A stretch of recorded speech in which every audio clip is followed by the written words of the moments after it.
We hope you enjoy the show.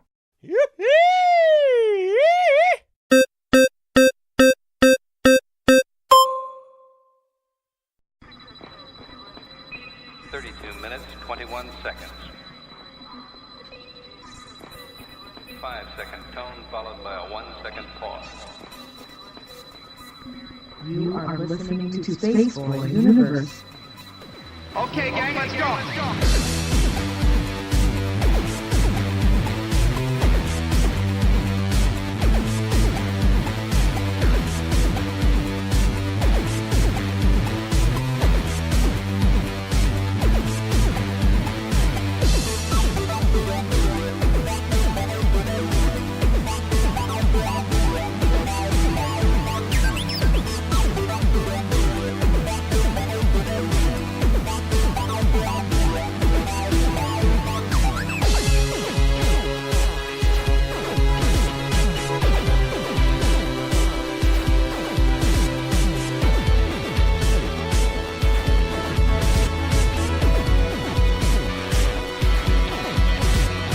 From the space city called Houston, Texas, welcome to Space Boy Universe, featuring Space Boy and the lovely Solana. So strap in and prepare for launch sequence.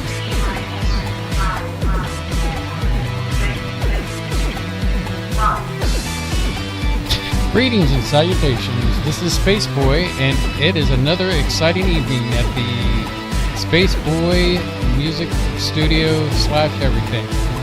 I'm joined with my lovely co-host. That would be Solana. Yeah. And she's looking at me squirrely, as always. It's on. You just need to pull it forward. I've muted the music so I can talk to you. Okay. So don't worry, the music's still playing.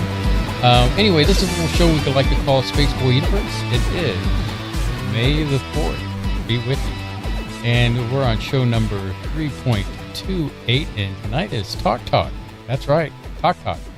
And we're going to talk to you tonight, and hopefully you'll call into the home base, and we'll have a wonderful evening. And as always, Solana and I will go back and forth on topics of the day, and it'll all be good. As always, follow us on Twitter. That's at the SBU Universe. Follow Solana at Solana. Follow me.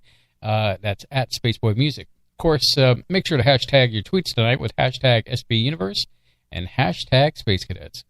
In addition to Twitter, you can find us all over social media until they decide to think that we're against whatever conspiracy that we're against, whether Yahoo or whatever. You can find us just about everywhere. Just look for Space Boy Universe. Hey, Space Cadets, you'll want to check out the YouTube channel while it's still alive. We do more than the archive of shows there. That's right. There is video content from SB Music, video interviews, 2-Bit Gamers, and so much more. Hit that subscribe button and click that bell to be notified when new content is available. Can't catch a show live? No problemo. Take the SBU on the go with you via Spreaker, SoundCloud, iTunes, iHeartMedia, Spotify, because, man, we like to broadcast. And on that magical note, let me bring in the lovely co-host, Solana. How are you? Well, I know it throws you off when I mute the yeah, well, you've never, ever, ever, ever done it before, so that did throw me off. Mm-hmm. Quick shout out to K28, Bob, Bev, and Miss Michelle in the SBU web-based chat, which is spaceboyuniverse.com. Go to our menu. There's an SBU chat. That is our chat that's embedded on our website, which gives you so many options. But, of course, when we're live like this, you're free to join us over in Spreaker Chat, where we're broadcasting from live. You're free to, but you miss out on the animated GIFs and stuff. It's up to you. Maybe you don't like to be overstimulated with links, GIFs, and videos, and all kind of brightly colored text. If that's not your thing, that's cool. We're monitoring both chats. We're in both. So we'll shout out to either one if you're there. And of course, let me just address, where the heck were y'all last week? I'm going to take all of the blame for us not being on air last week, and I'm going to tell you why. We had no air conditioning, and it was flipping flop sweat hot, and I couldn't take it. This room that we broadcast in was even hotter than every other part of the house. Because it has all the equipment in Has here. all the equipment. And it's not a great idea to run computers when it's hot like this. Anyway, I mean, you can, but it's probably not a great idea. It's too expensive. So when this has been out, when the AC's been out, I have not felt like cooking. I have not felt like cleaning. I have not felt like playing Patty Cake Podcast, whatever it is we're doing. So I'll take all the blame for us not being here, but it was freaking uncomfortable to live in this house. Problem has been solved. We'll see how long it lasts, but everything's working now. So that's where I step into my story, is dealing with the AC unit. So Nobody cares. Okay, thank you very much. Nobody cares about how hot it was. You should have been here anyway to broadcast. That's how they look at it. You should have been here. It's all going away anyhow. So anyway, don't listen to her, because there's plenty to talk about here. So I proceeded to call and call the AC guy, and it was kind of like I was being avoided. They were avoiding me. Finally, they get out here and they fix the issue, and apparently it was the compressor had some kind of hole in it, and then they wanted to bill us for it, $600. That was the one thing that was under warranty, was the compressor. Well, the thing is that the dad of the family got involved in it and basically said, okay, we'll write all this other stuff off, and all he has to do is pay for the Freon. So at the end of the day, I'm paying for the Freon, and it is what it is. But at least, since we got it fixed, has it not been wonderful? Well, it's wonderful not to sit there completely still and sweat. Don't act like that we didn't break down and bought a portable AC unit. Now, he did buy one of those portable AC units on wheels, just this little unit. And then it has the hose you can stick out and the it window. just sat. I'm sorry, I'm laughing at Gibbs. It's over here on this monitor. Yeah, I see. He had it set up in our bedroom because that's the one place where we've got to be cool enough to sleep and function and go to work. So if you hadn't had that, I don't know what we would have done. I probably would have just got in my car, filled it up with gas, and just drove away and kept driving. So that is the reason we weren't on, and I will take complete blame for that because I was not comfortable enough to sit in here for 3 hours. So that's where we were. But let's talk about something I don't let you talk about. It is May the 4th, as in the 4th be with you, as in Star Wars. And I always shut him down because I'm just, but you have complete, full, and free reign to talk about as much Star Wars content all throughout the show, all tonight, as much as you want. And sadly, we have lost Chewbacca. Peter Mayhew has passed away. So if you want to talk about that, or the movie that's coming up, or you're upset about Rian Johnson again, or Ryan Johnson, or that woman that's running Star Wars, Kennedy, Lucasfilm, KK. So off you go. Okay, so you're just dumping, and now you're leaving. You apologize and took blame for last week about not being here, and then I got other stuff, but I want to make sure you have your. I wanted to take a step area. back and address the issue of the September. I'm sorry, somebody typed "May the 4th live long and prosper." I'm like, no, you can't cross the streams like that. That's good old K. Yeah. K comedy. Anyway, so we really put it out there that we were going to end the broadcast in September, and which would make our 4th year on the air. And so I'm really at a point where I don't really want to go. And if we could, and I've talked about this to Shalana briefly, and she was going to prepare some document that never got typed up. I forgot about it. You've got to constantly remind me of stuff. Anyway, don't sidetrack me. The thing is that if you want us to continue to broadcast, and I hate to do it like this, is that we need the Space Cadet crew to grow. We need more people listening, and that's just the fact. The more people we have listening, we can justify broadcasting, can go ahead and continue. And I kind of put it out there when I was doing the I guess post about the upcoming show tonight is we wanted you to bring a friend to listen, to be involved, and the phone lines are open. So, I mean, if you wanted to call in, you can call in at any time. We've kind of left it, I guess these past 4 shows or so have been more open lines because we wanted to hear from the Space Cadets, you know, what their thoughts are, you know, and, you know, we love our Space Cadet OGs, you know. We couldn't do without a lot of you that have been very supportive, and we would hate to end it on a note where the show has so much potential. And we hear this all the time from good friends and supporters of the crew we think every week. You know, we get a lot of, I guess, words of wisdom of what we need to do to make the show go. And, you know, we can't do it alone. We really do need the Space Cadets to participate by getting the word out about the show and bringing people on and get into the chat room, get them involved, because without your support, it does make it difficult.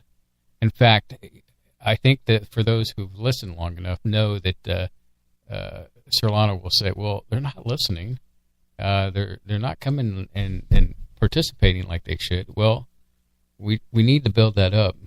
And if we do build it up and the show does kind of take off, I can tell you right now that we would probably continue doing the show beyond September. And it's not like something, you know, we're changing our minds, we're ending the show on September and, you know, waffling on this. It's we generally do like to do the show. I think for Solana, it makes it to a point where she knows where I'm at on a Saturday night, and instead of getting going out and drinking and getting blitzed or something like that. And, which you've never done ever, anyway. Well, you know, it's not too early to start. I would agree with you, but my gosh, it's expensive to be an alcoholic. Yeah, see, we've got one Space Cadet going there. Okay, we have a mission. Yes, we do have a mission. Our mission is, if you want to, I hate to, like I said, I'm not trying to break anybody's arm by twisting them, but if you could, as loyal Space Cadets, go out there and invite a friend to just come hang out or, you know, be a part of the crew, then, you know, that'd be awesome. You know, we'll continue to strive to do what we can. And, it's not like we're asking for donations, although that's nice. We just need a little help from the listener. In fact, as we go along, we're going to have next week. We're actually going to have a guest on. Jim and Jody Bray will be our guests next week. We'll be talking. They have a lot going on. They do. The Outer Rim anthology series that they're doing on their thing, and I'm a part of that, and we'll talk about that and dive into that. And you're so distracted. It's K28. Well, you know.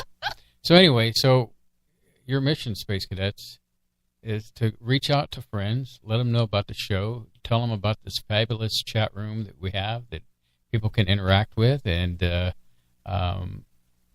of course, you know, the open lines is always there for you to call in, to rant, to rave, to say hello, to share your love. It is there for you. So let's build something together. And if it works out, then, you know, we'll go beyond September and take the show in directions that you, the listener, want us to go. And, you know, we'll run off of it. And this is important. Those original OGs, Space Cadet OGs, we will not forget you. I think that we strive to keep everyone in our... Yeah, that was the Christmas special. So, no, it's not Sonic the Hedgehog. That was, So, anyway, we want to hear from you, and if you're up for the challenge, you know, we appreciate it, and if there's anything that we can provide promotion-wise on our end to facilitate the help and get those peeps in, you know, we're waiting. So on this match... Oops, sorry. You just couldn't wait to get that candy. No. Couldn't you wait for the break? I mean, we're going to be... So what else we got, Shalana? Well, I wanted or to would say, you like to chime in on what I've just said? Yeah, that's good. I think you've said everything perfectly there. Okay. I don't need to add anything. Usually you do. No, you're good. For God's sakes, here. No, I don't need it. I don't need it. You got your own pair over there? No, but I don't need it. I'm strong enough to open this package anyway. So, I just want to make a brief statement about what would you call a corporation, a company like CBS, Paramount, whoever co-owns Star Trek. And Star Trek's kind of split between, I'd say, Paramount and CBS Studios. Well, copyright is going to kill that franchise. I'm pretty convinced for anything they ever any endeavors they want to do as the legal owners of the, it's a bold topic you're talking about. They can't even do like the card states, like, oh, well, you can't have this and you can't have that. You better not have this because it's going to violate that. And then, as Jim and Jody would tell us, them going back and shutting down fan productions with no intention of making money. So I just wanted to make a statement about how you handle your fandom. And this is going to speak to something near and dear to your heart. Was it April 26th was Alien Day? Yes. So we've all seen by now that this high school put on a high school production of Alien. And Sigourney Weaver and Ridley Scott loved it. They praised them. Sigourney visited the kids at the high school. Ridley Scott wrote this gorgeous letter to the school. There were funds set up for these kids to go to acting camp, drama camp, set up through, like, I guess, the studio or something. And I'll tell you, this is how you handle your fan base when something good happens.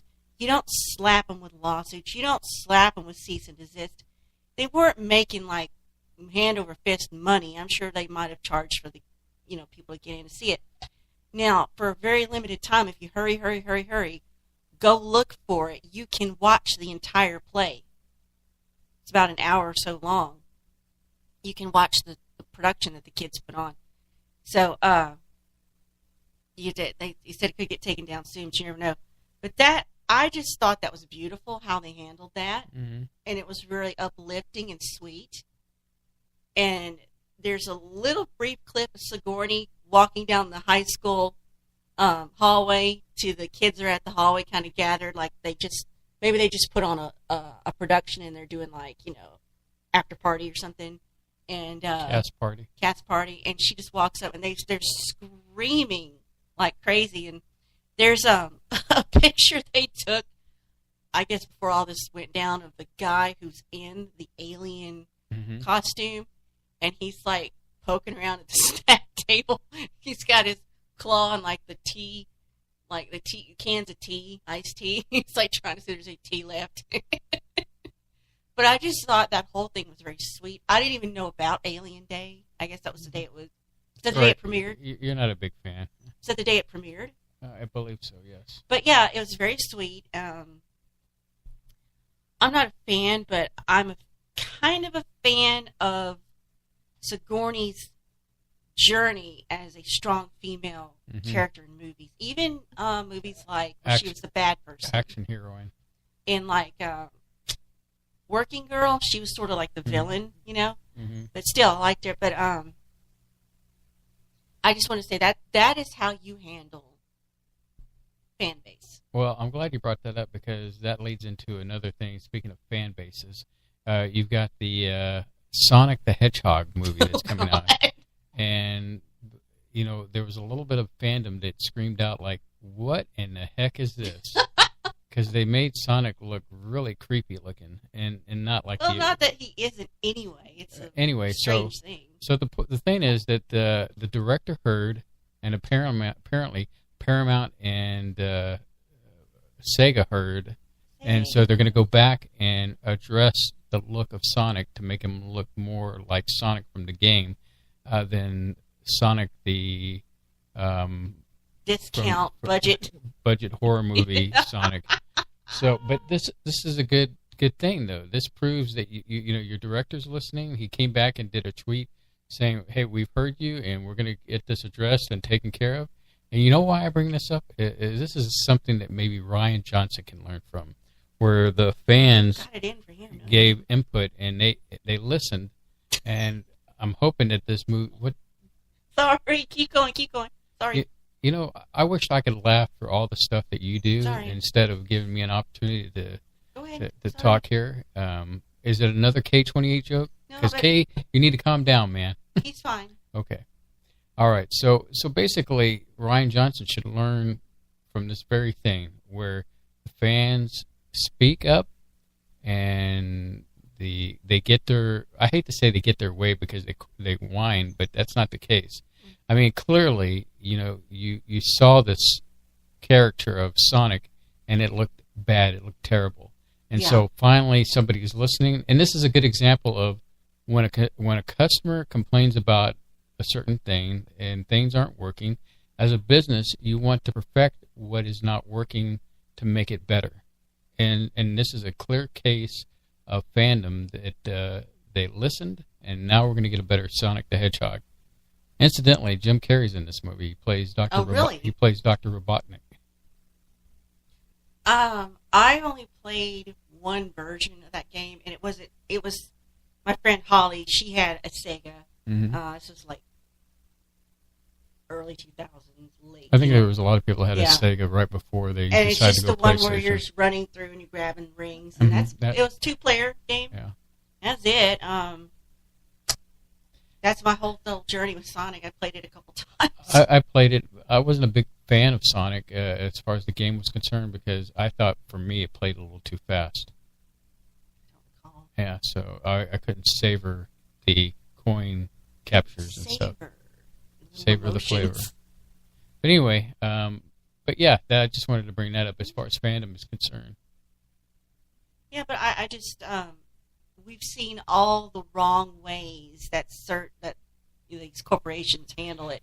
Well, in Star Wars case, it was Yes. it was the They're force pretty laid back, the aren't they? force is female kind of thing that rubbed Oh. a lot of people wrong. Well, that came from their side. And then you had in Marvel with Brie Larson saying, "Well, I didn't make a movie for some 40-year-old white man to go watch," and you know. And that's why I don't think we saw much of her in Endgame. Mm-hmm. And also when she was doing the with the junket tour thing, she was with the guy that plays Hawkeye, and the question was something to the effect about using your stardom to promote, you know, agendas or whatever. Mm-hmm. And the guy Jeremy something. But Renner. anyway, yeah, he responded after she said, you know, hey, yeah, I can promote this, blah, blah, blah. And he said, hey, I don't really care. I'm not out to promote an agenda. I'm out there to do a movie and perform. And it was kind of like, it was like slam on her, mic drop on her and, you know, getting back at her. But, yeah, she wasn't that popular through the junket tour either. I think eventually they dropped her from the tour. Yeah. I just saw a photo, and I think we've all seen this photo, you know, retroactively of Chewbacca holding up, like carrying Princess Leia, you know, she's, you know, just, and then he's got his other hand or whatever on R2-D2. Mm-hmm. It's from the production. I guess they're Right. messing around. But it's in black and white, and they all three have halos over them because they're all gone now. Yeah. That's sad. It is. Well, it happens. So, I got Solana. Everybody knows that we're big Trek fans, and so I don't want to say lately, but it has seemed kind of lately. We've been watching a lot of coin pusher videos. Where, We may have a problem. so We have an addiction. you know, I'm a big fan of this one coin pusher. It's Star Trek related. And if you're not familiar with what a coin pusher is, it's basically you insert a coin and it drops down onto a platform that has a bunch of more coins. It pushes over a ledge. It pushes more coins to drop off a ledge, and you can get more coins. And in the Star Trek one, it's really fun in the sense that it has a rapid fire, and this is at Dave & Buster's. Dave & Buster's is kind of like an arcade for adults. There's just enough kids there to ruin it. Yeah, just enough kids to ruin it. Solana has to get on her broom and try to fly away from some of these kids, and before she turns them into flying monkeys. They're just awful. Yeah. So anyway, we went to Dave & Buster's this morning around 11, and we both posted live videos. What are you clicking on over there? Sorry, I didn't know that was going to happen. Go ahead. So anyway, we went to Dave & Buster's. You don't want to chime in on the conversation, or are you just busy doing... You're telling the story, right? Well, you don't like it when I interrupt, so I don't do it. You do it anyway, so what's stopping you now? I don't care. So anyway, I had, I guess about a week ago, I had gone to Dave & Buster's because it's like right by work, and spent about 20 minutes and filled up a bucket full of, not tokens, but the Dave & Buster blue and orange chips and some other stuff, and cashed that in. I had like 3,000 tickets, and so that was fun. We didn't spend it on anything. I think we're just kind of hoarding it, and got a bunch of Star Trek cards to add to the ones I'd already gotten. And I don't know. I guess you went off at one point to play your favorite SpongeBob coin pusher, which is entertaining. SpongeBob. I got to break down and play that one because it's a better payout for one thing. But yeah, that looks like a lot of fun. But being the Star Trek guy, I liked playing that game. Well, it's got all the satisfying Star Trek noises, that goes on, and you and I like the content. It's the Star Trek theme. And we watched other people play it on YouTube, and they do swap out the cards. Like they had an original series villain set. The villains was the whole franchise, and then they had a TNG set, and then they had the animated series that looked kind of cool. Yeah. I like those cards. And what's kind of cool is that like on SpongeBob, there are some rare cards that barely pop up. And in the Star Trek one there's a card that has tribbles on it that barely pops up. And, of course... They're holograms. Yeah, well, right? some of them are. Some of them. But the one I was working on today I couldn't get was McCoy. I hadn't gotten that one. And it was a hologram. And I wish I had got... I wish I had a few more tokens. I mean, if I had maybe a few more tokens or, points or whatever to play the game, I know I would have gotten it. It was lined up. I'm sure that couple that, and this is what gets me is I deplete my card and I totally forgot I had it in the machine and forgot to pull it out. And so I really wanted that card because I liked the way it looked and it's my Dave & Buster's card. So I go and we cash in the chips I had, and I start to go back, and I hate to say it, like I confronted these people, but I said, "Hey, did you find my card? I think I left it in the thing." And the husband turns to the wife, and she hands it back to me, and she said, "Here you go. There was really nothing on it, They used it? Like if I had some points left on it, They would have kept it? I guess they used it and whatever, and so anyway, I got my card back. That's the good thing. I felt weird after that. Yeah, it's like, well, we left anyway. So. If you had anything on it, we used it all. Thank you. And but anyway, so going back to the thing, the coin pusher thing. I have had a lot of fun playing them. And before, Solana was like the person who was really into the coin pusher. I don't really care about arcade games unless it's like pinball. Old school stuff. Well, you did play that racing game. I do love racing games. I played Fast and Furious, and I was giggling so hard off by there was no one around. I was the only one around playing it. And I like to go play the gun games. Alien. In this one, it had Alien Covenant game, and which is based nothing on the Alien Covenant movie. It was definitely a shooter up. You get this gun, and you got moments where you have to reload, and you have to hit the bottom of the gun like you're slapping in a new cart, and just fun. A good game, money waster. So, thank you, Solana. Solana has given me the hands up, which is totally fine. It means that we're at that point where we need to take a break. So we'll take a break. We'll chat at you in the chat room in the meantime, and we'll come right back.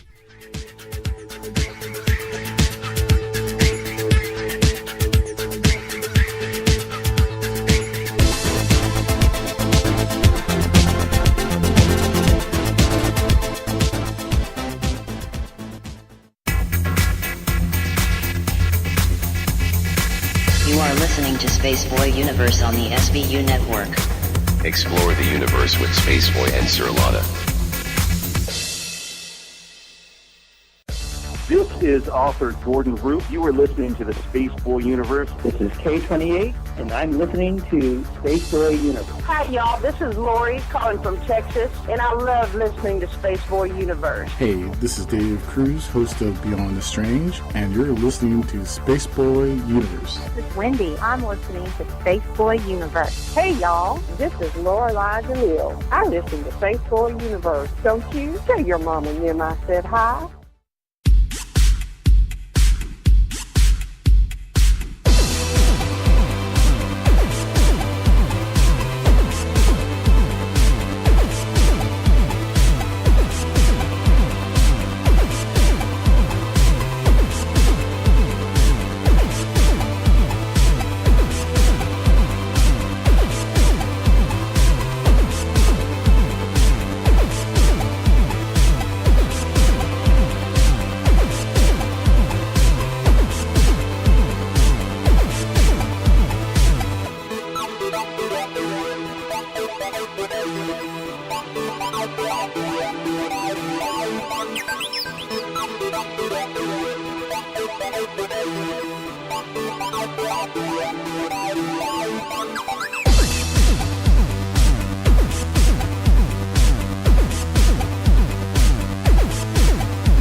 You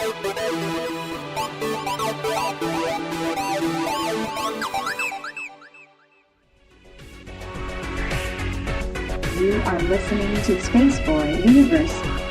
Here are your hosts, Space Boy and Sir Ronnie. All right. Hey, I just love all the bacon talk in our chat room right now. I was just mentioning in the chat room that I broke down and made me a bacon sandwich today, and it was delicious. There's something so delicious about some bacon and then a little bit of mayonnaise to just spice it up, and a little pepper. And what were you starting to bug out there? I'm having a glance at you. I know it's weird, but I'm playing with a glue stick. It's part of my art supply stuff over here. Alrighty. Anyway, but yeah, the bacon. I had bought some pre-cooked bacon where you toss it in the microwave for 20 seconds and bam, it's ready to go. That is heaven right there. Technology. It's amazing, isn't it? That you could stick some bacon in the microwave for 20 seconds and then you're ready to go with bacon. Did you eat all of it? No, there's still, I think, some left. Enough for breakfast in the morning, maybe. Huh. Maybe throw some egg into a bowl and then nuke that up and then have an egg and bacon sandwich. And probably 1 minute flat. Can't beat that with a stick. Maybe a little longer if you toast the bread.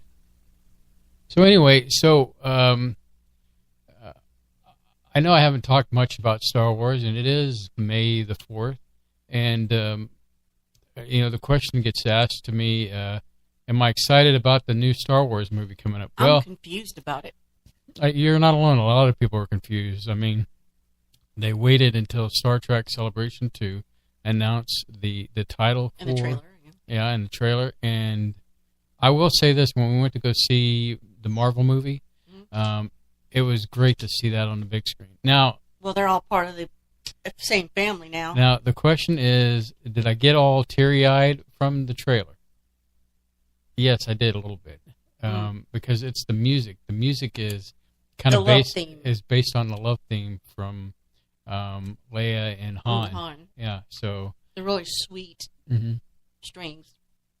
So I am so looking forward to seeing how this all ends.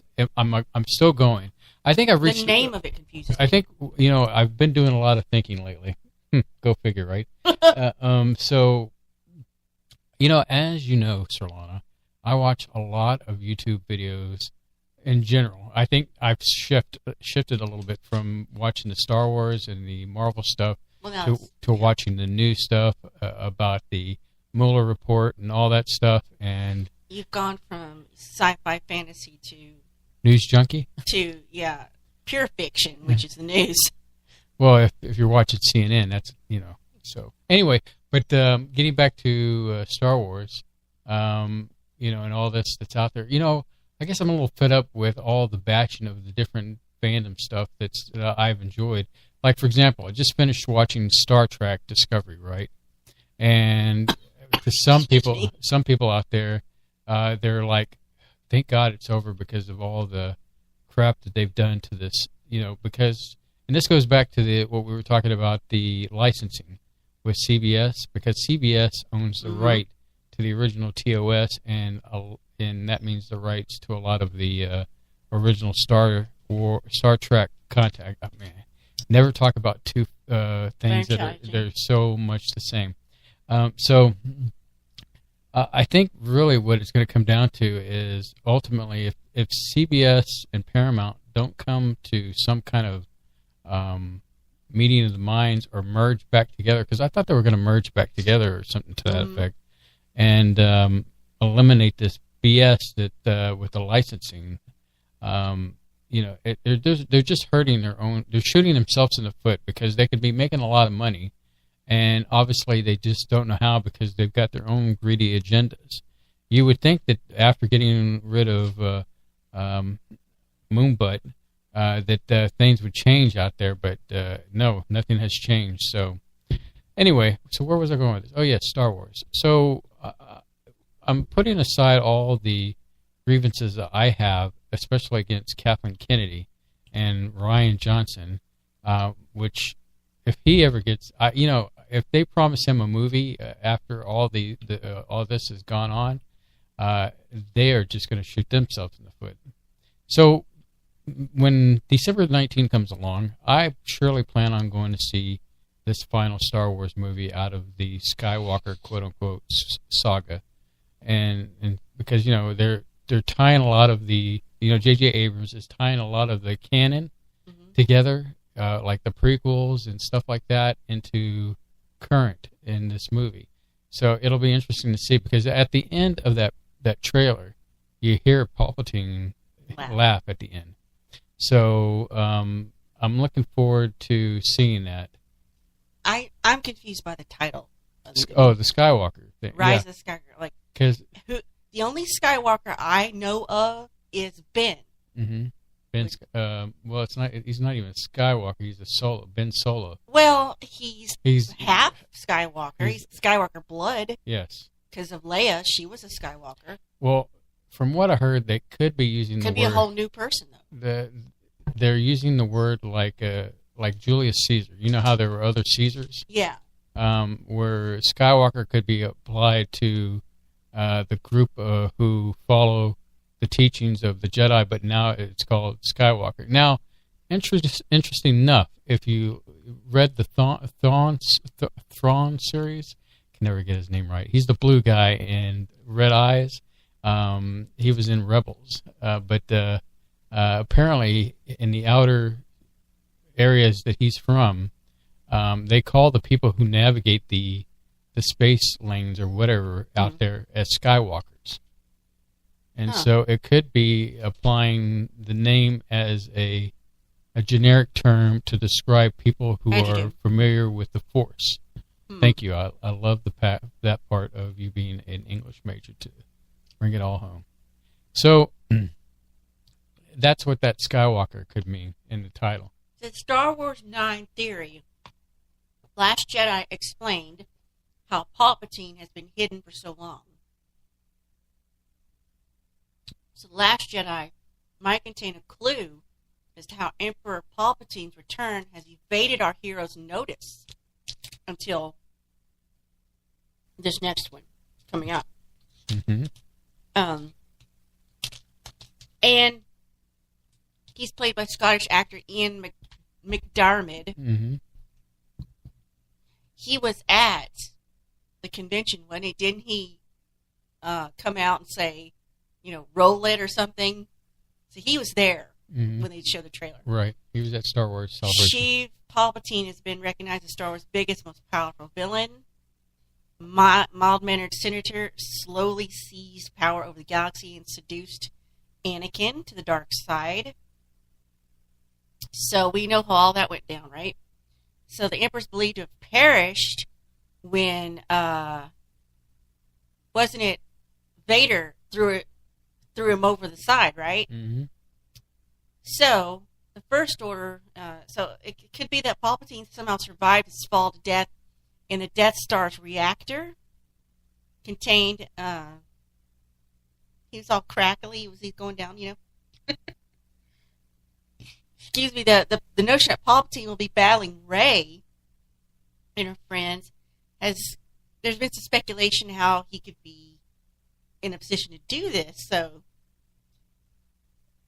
Skywalker, we hear him whisper, no one is ever really gone. So maybe he never truly went away in the first place.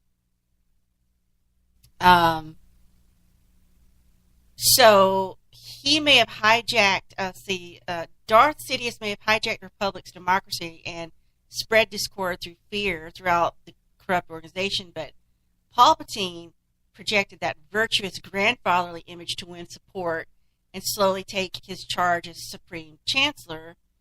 And so he kind of like eased his way in before he became, I guess, that Emperor dude, right? Mm-hmm. And kind of gave all the way into the dark side. So Force sensitives can recognize the being's identity, allegiances, and intention through proximity. Vader famously demonstrated this, with Obi-Wan and Yoda and all that stuff. Yoda had numerous meetings with the Chancellor he was occasionally suspicious of Palpatine. He didn't recognize him until it was too late.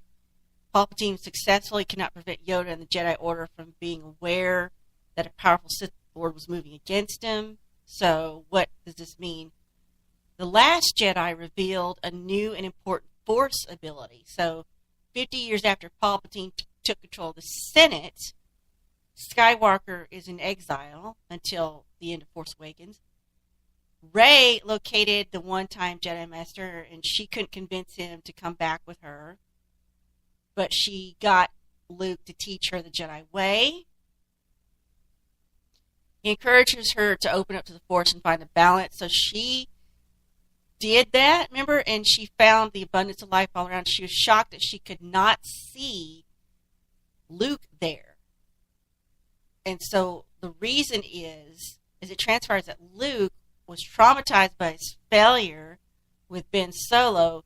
He became disillusioned with the Jedi, and he cut himself off from the living Force itself. So I guess he didn't put his energy out there, so she couldn't read him.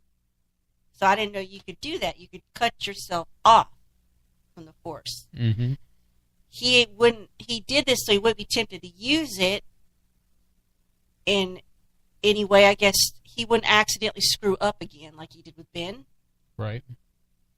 It deprived him of his telekinesis, his empathic connection to the wider galaxy. He couldn't sense the link that Snoke had forged with Rey and Kylo. He was dismayed to learn of Solo's death, not having felt it through the Force previously because he cut himself off. Only sheer will and determination that he could open himself up later in the film when he sensed his sister's, she was in trouble. So cutting himself off means he couldn't locate or sense. No one could sense him either. That's why they couldn't find him. They were looking so for that map, you know.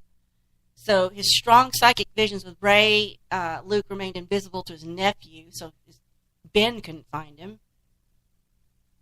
So those are Force sins that have the ability to cut themselves off. So maybe that's what Palpatine did, right?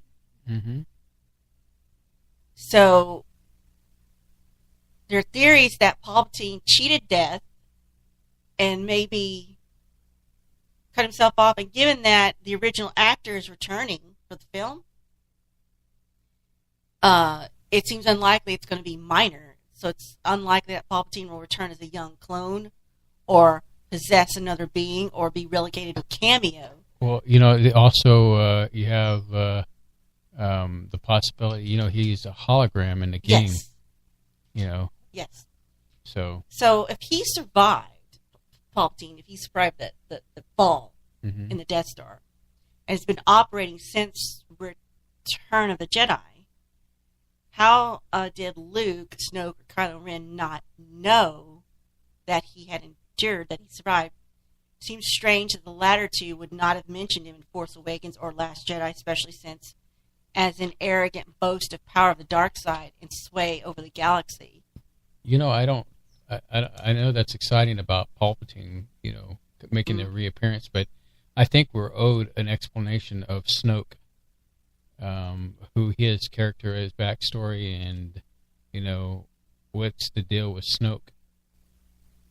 Oh, by the way, Sir Lana, I must wish you, may the Firth be with you. Hmm? A little Jane right. Austen thing there.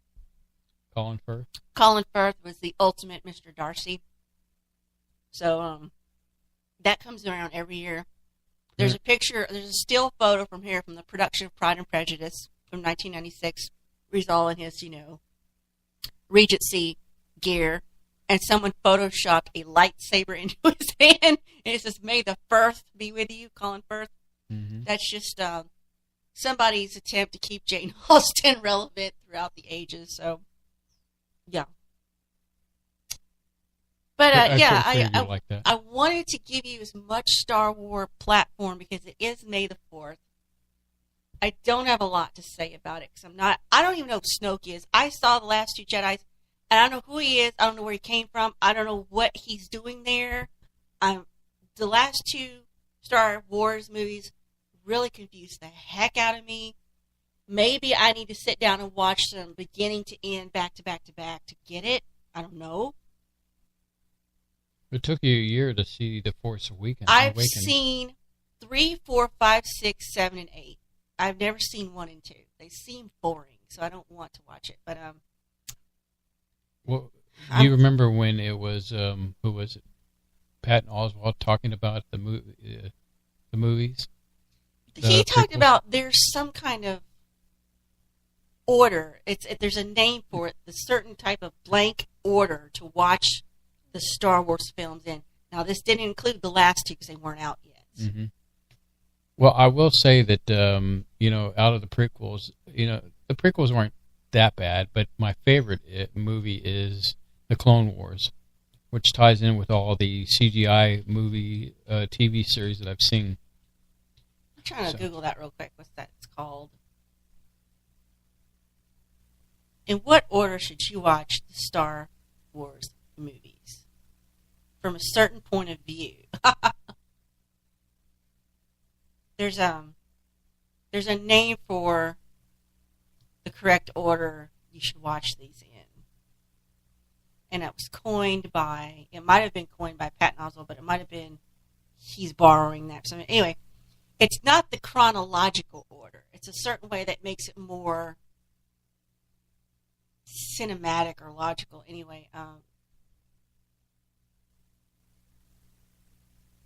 it's just that 4, 5, and 6 have such a different feel to them.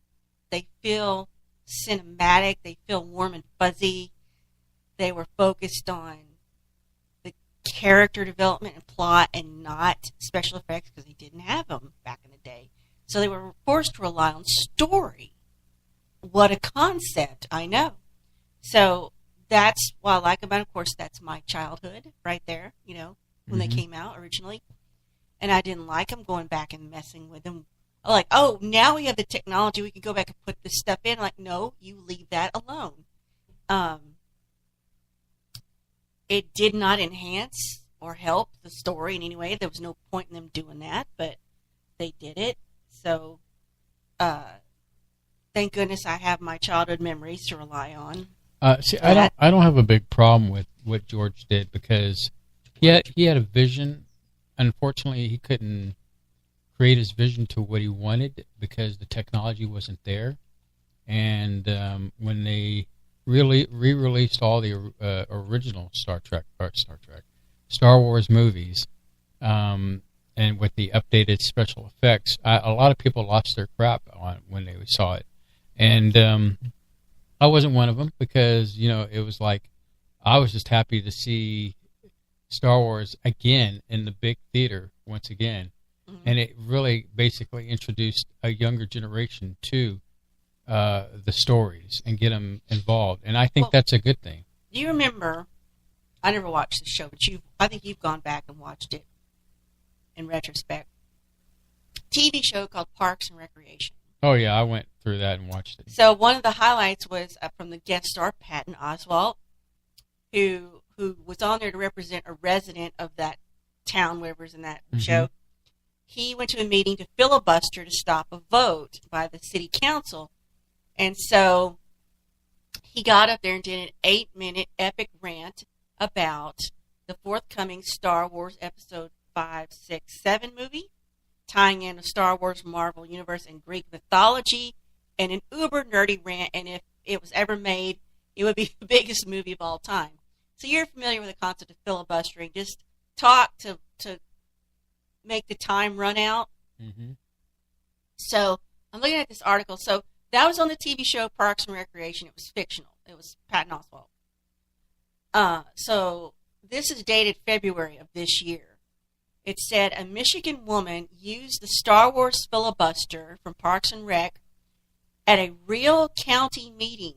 The folks of Livingston County, Michigan, were staging a people's protest at a Board of Commissioners meeting to oppose the same board's vote to stop airing meetings on local TV. So they were going to vote to stop airing their meetings of their own meetings on local TV.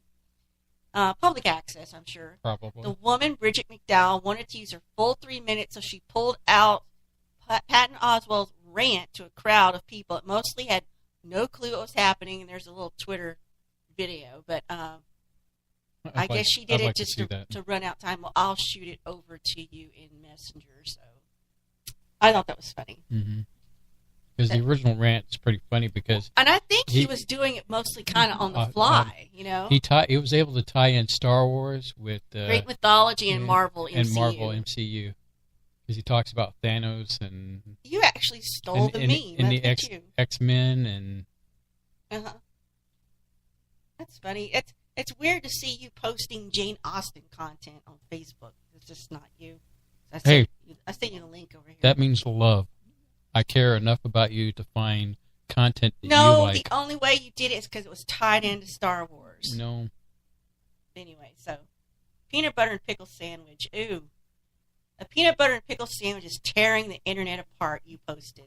Can you believe it, people? She's reading. Nasty. She's reading my my wall. Well, we're close to a break, and I'm dancing around a topic here, and I don't know. Well, if I should get into it or not, because of spoilers.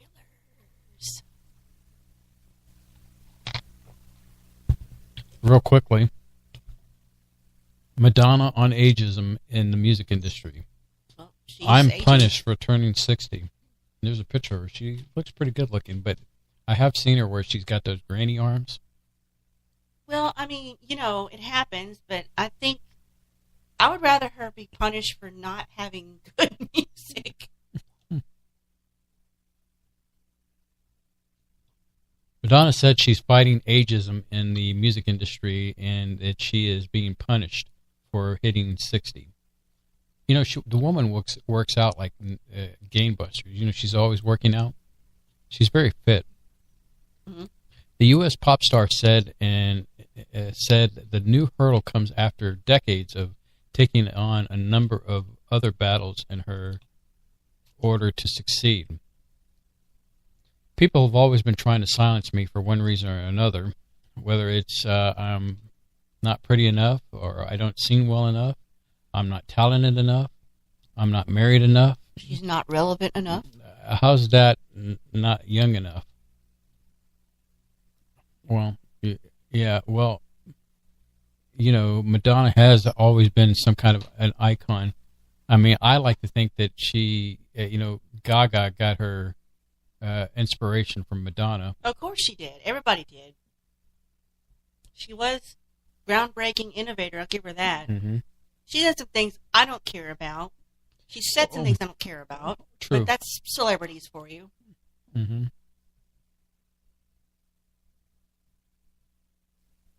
So I'm writing some notes down real quick. Oh, okay.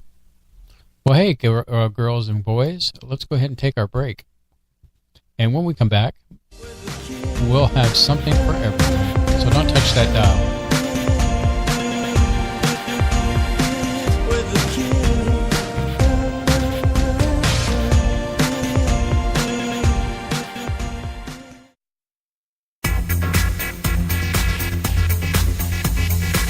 You are listening to Space Boy Universe on the SVU network. Explore the universe with Space Boy and Sir Lana. Hey, Solana! What? If Space Boy Universe was cheese, would you eat it? Come on now, it's a simple question. Maybe? SpaceboyUniverse.com.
are listening to Space Boy Universe. Here are your hosts, Space Boy and Sir Ron. There's nothing worse than you just minding your own business and some dang gnat flies up your nose and you're trying to shoosh it out of your nose and, and trying to still look cool about it. Anyway. It's looking at you. Just saying. Okay. The thing you wanted to say? Well, mine is lined up with so what are we going to talk about next, Rolana? Well, I hesitate because not much time has gone by since April 26th. Was it? Was it April 26th? I thought it was the 27th. No, it's a Saturday. What we're trying to say is Endgame came out April 26th. And we've seen it.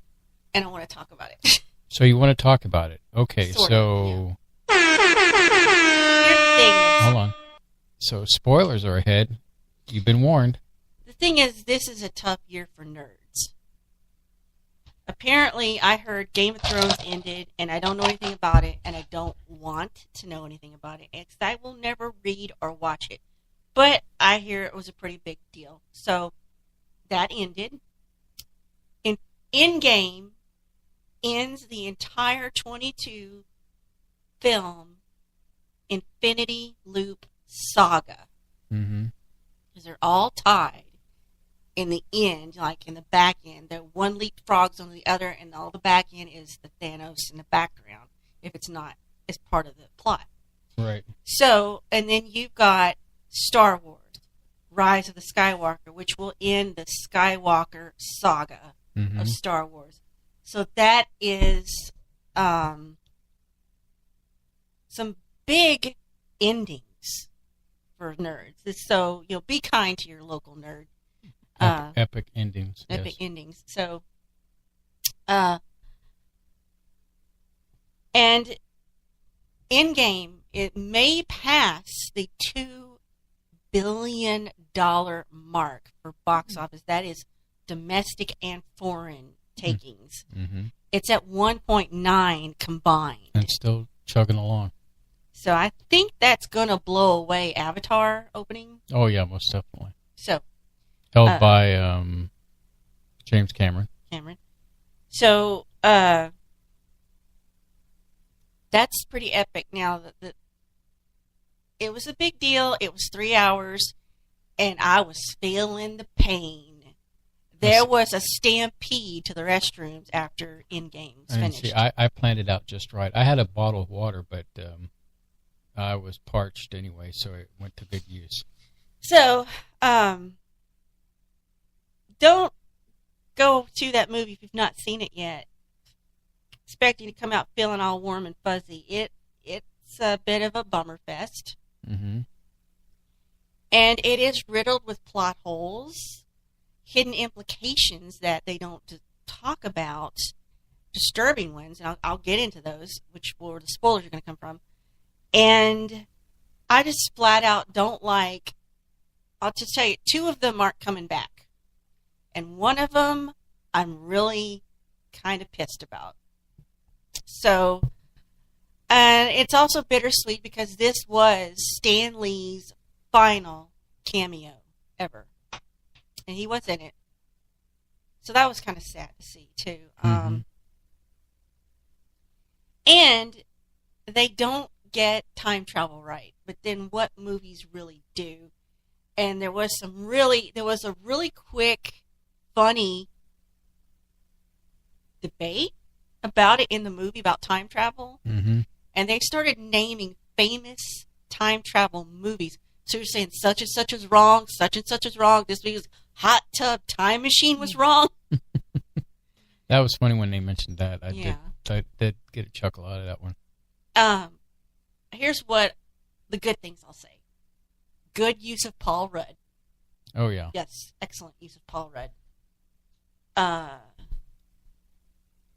There is some debate about, there's a lot of criticism, let's put it about, maybe not debate, but criticism about the use of female empowerment or female characters in this movie across all of Marvels, but I don't think it was necessarily in your face. No, but there's some controversies from around that. Some of the strong female characters could have been more helpful and could have been more empowered to help get things done, and it was all down to Stark and Captain America. Here's my complaint about this: is that these movies they all started off with Thor, Captain America, and Iron Man. Yeah. So these are the original characters that you wouldn't have an Endgame without these three guys. No. I'm just putting it out there. I'm putting my spit and shine on that one too. So yeah,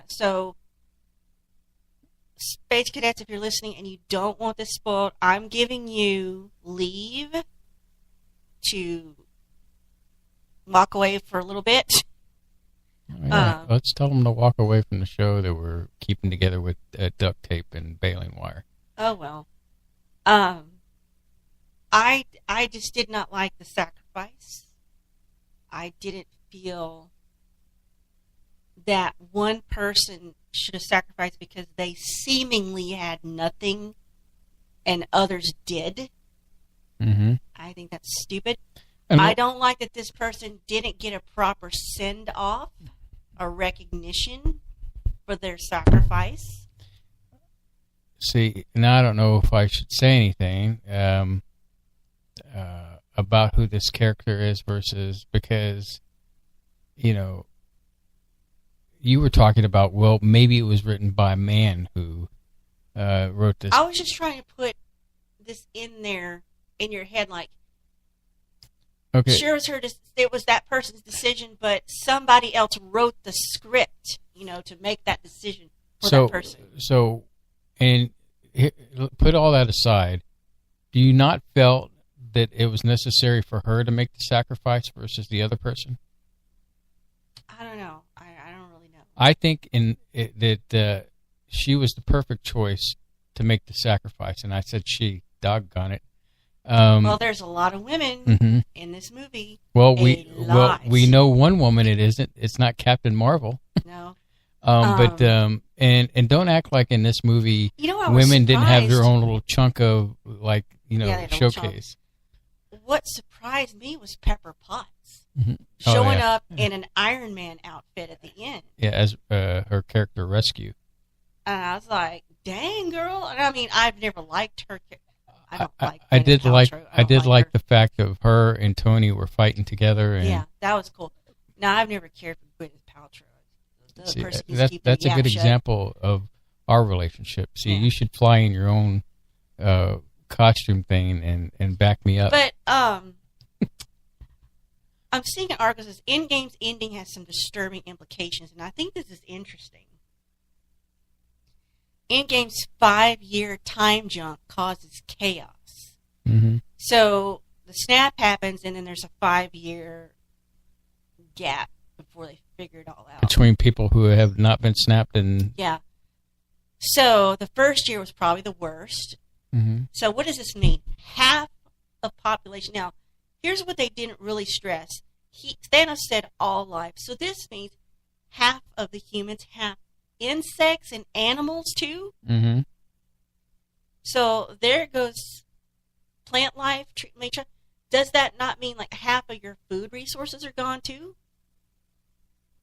Bees. I wasn't thinking necessarily with plant life. I was thinking more of services overstressed, agricultural food shipments disrupted, global economies crashing. Eventually, you got to work your way through it. Humanity seems to be huddled around symbols like the Statue of Liberty, building new communities, working through grief and anger.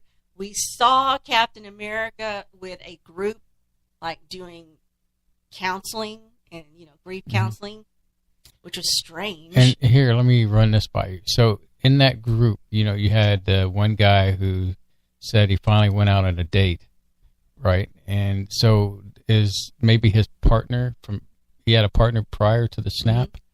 Mm-hmm. So this leads me to ask you this question. So I get snapped away, right? I'm gone. I've disappeared. you go on, and let's say somebody, you meet a guy, right? And you go out on a few dates, and y'all start, having a, just a hanging out relationship, whatever. And I come back.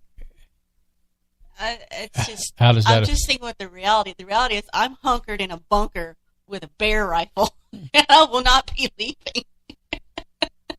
Foraging for nuts and berries, and defending. The question is, some of this addresses you this. lose a significant other. Do you go on with your life and suddenly they're back with no warning? Right. Which is what I would think. In this movie, they did not address where they told the world governments, "Hey, we're working on trying to undo this." That was never talked about. They just did it. I don't know that they told anyone they were going to do it, because I would think people would vote, say yes, no. No, so I think that the governments were in shambles, so they wouldn't have had a thing to say. Yeah. So we're talking about the people that snapped, right? Mm-hmm. Like gone instantly. So political, economic, social shockwaves would generate. Imagine a dictatorship that could have been rendered leaderless by the snap now finds itself with two tyrants. So it's about what are the real world implications of losing half of population on any planet. Democratic countries, there would be chaos. The United States would be a sitting president who half the entire country never had the chance to vote for or against. Meanwhile, new political systems could be created on an international. Wakanda seems to have been a key player in these new systems. They came crashing down because it lost its leader and the sister. Right. She got snapped. The second heir. And the mom.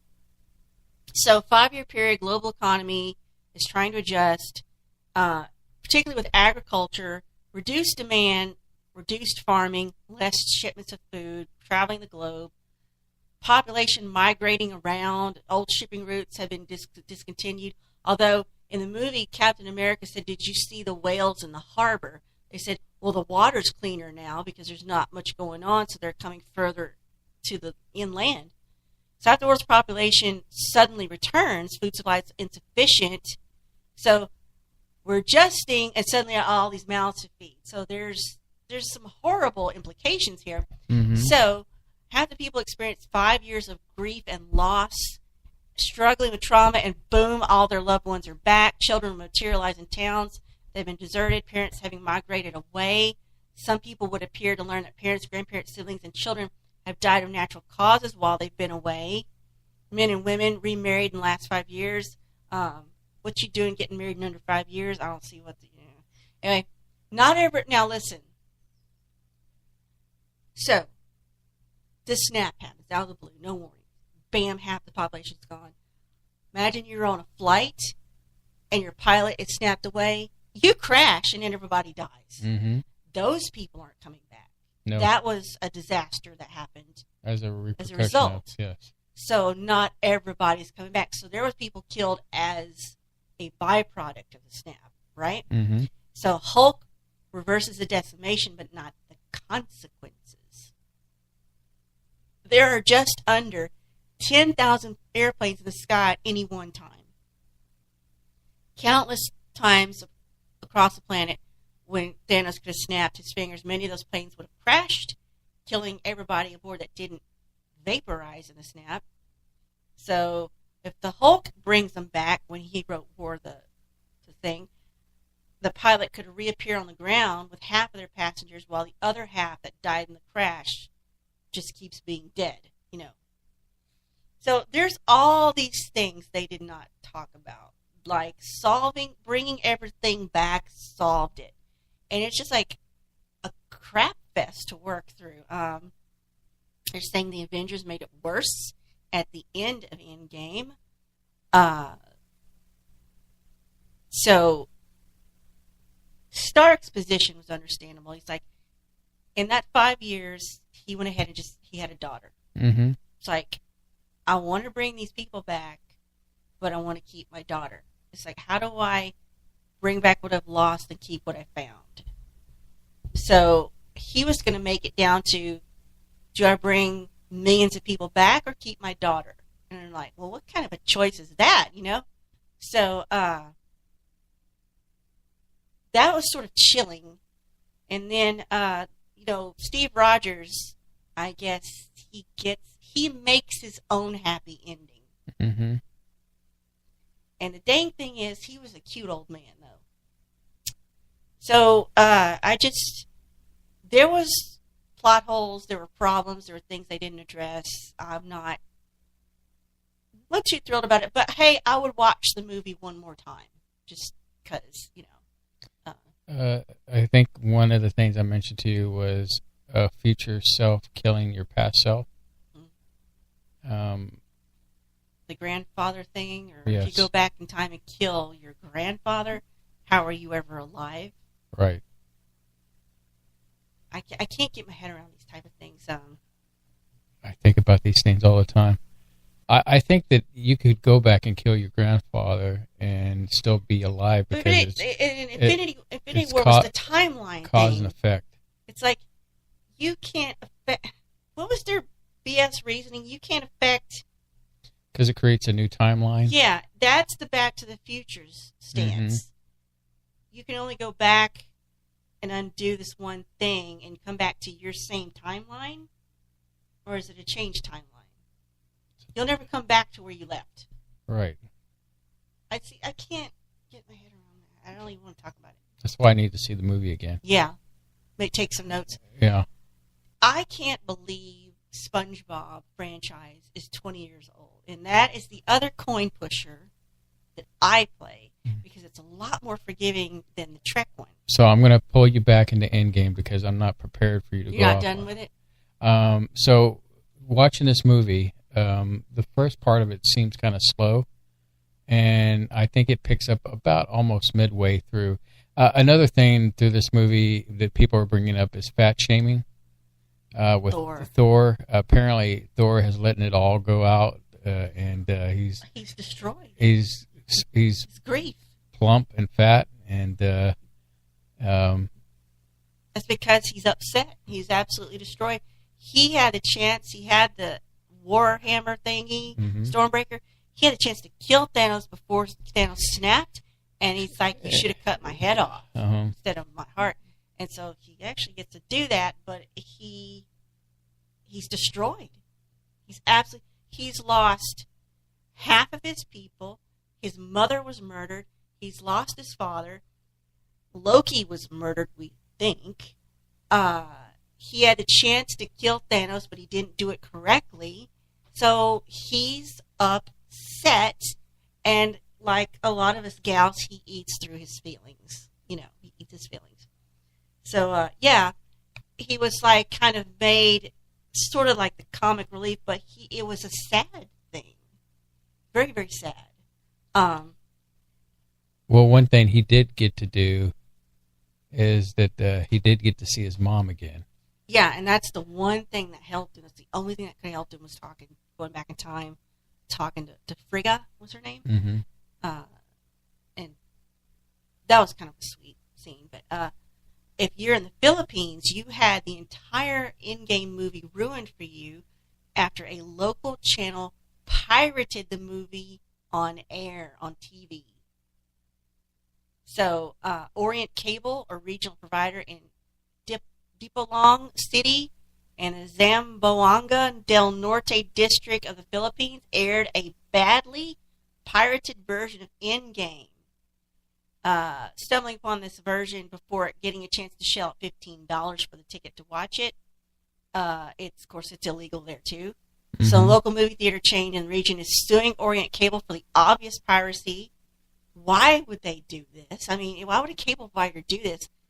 They haven't issued a statement, that cable company, about its decision to run the pirated version.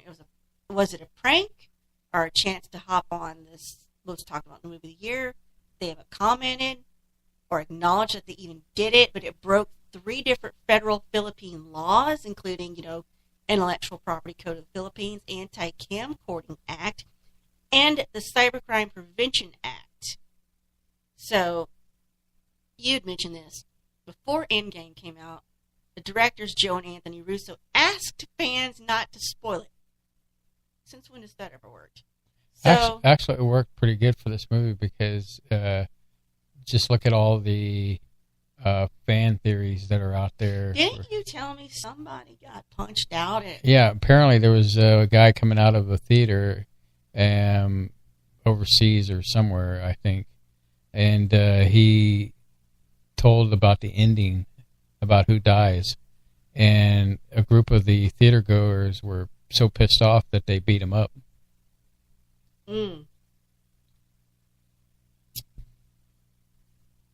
Said everything you wanted to say? Yeah, I think I can't really dive into, more details without. They're saying Monday the spoiler ban is lifted. It'll be out 2 weeks. Maybe next week we'll talk a little bit more details about the movie. But well, Jim and Jody will be here, so we can talk to them. Yeah. Do you like talking to devices?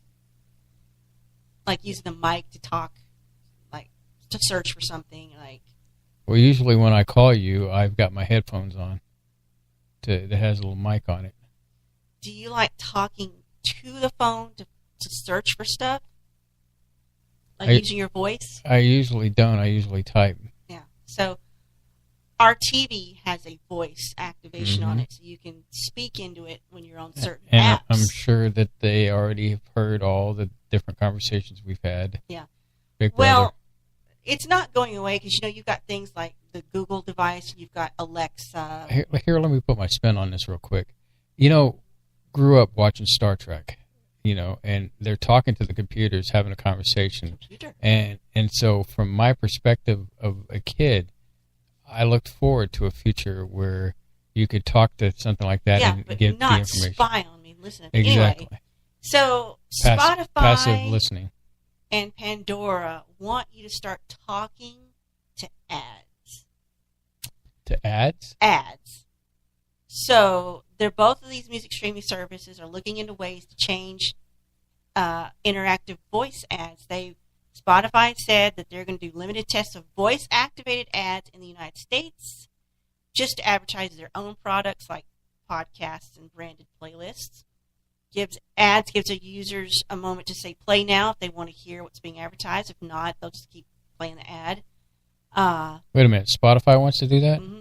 I'm already paying a subscription. Right. We don't see ads because you and I pay for it. So I don't know that this is going to be something that's going to affect us, but Pandora's going to go do their own. Pandora's crap. So, I don't... Basically, that's Space's way of saying Pandora can suck it.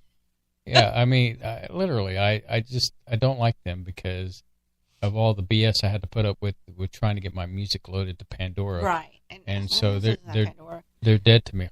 So these, they would allow users to get more information about advertised product sometime this year.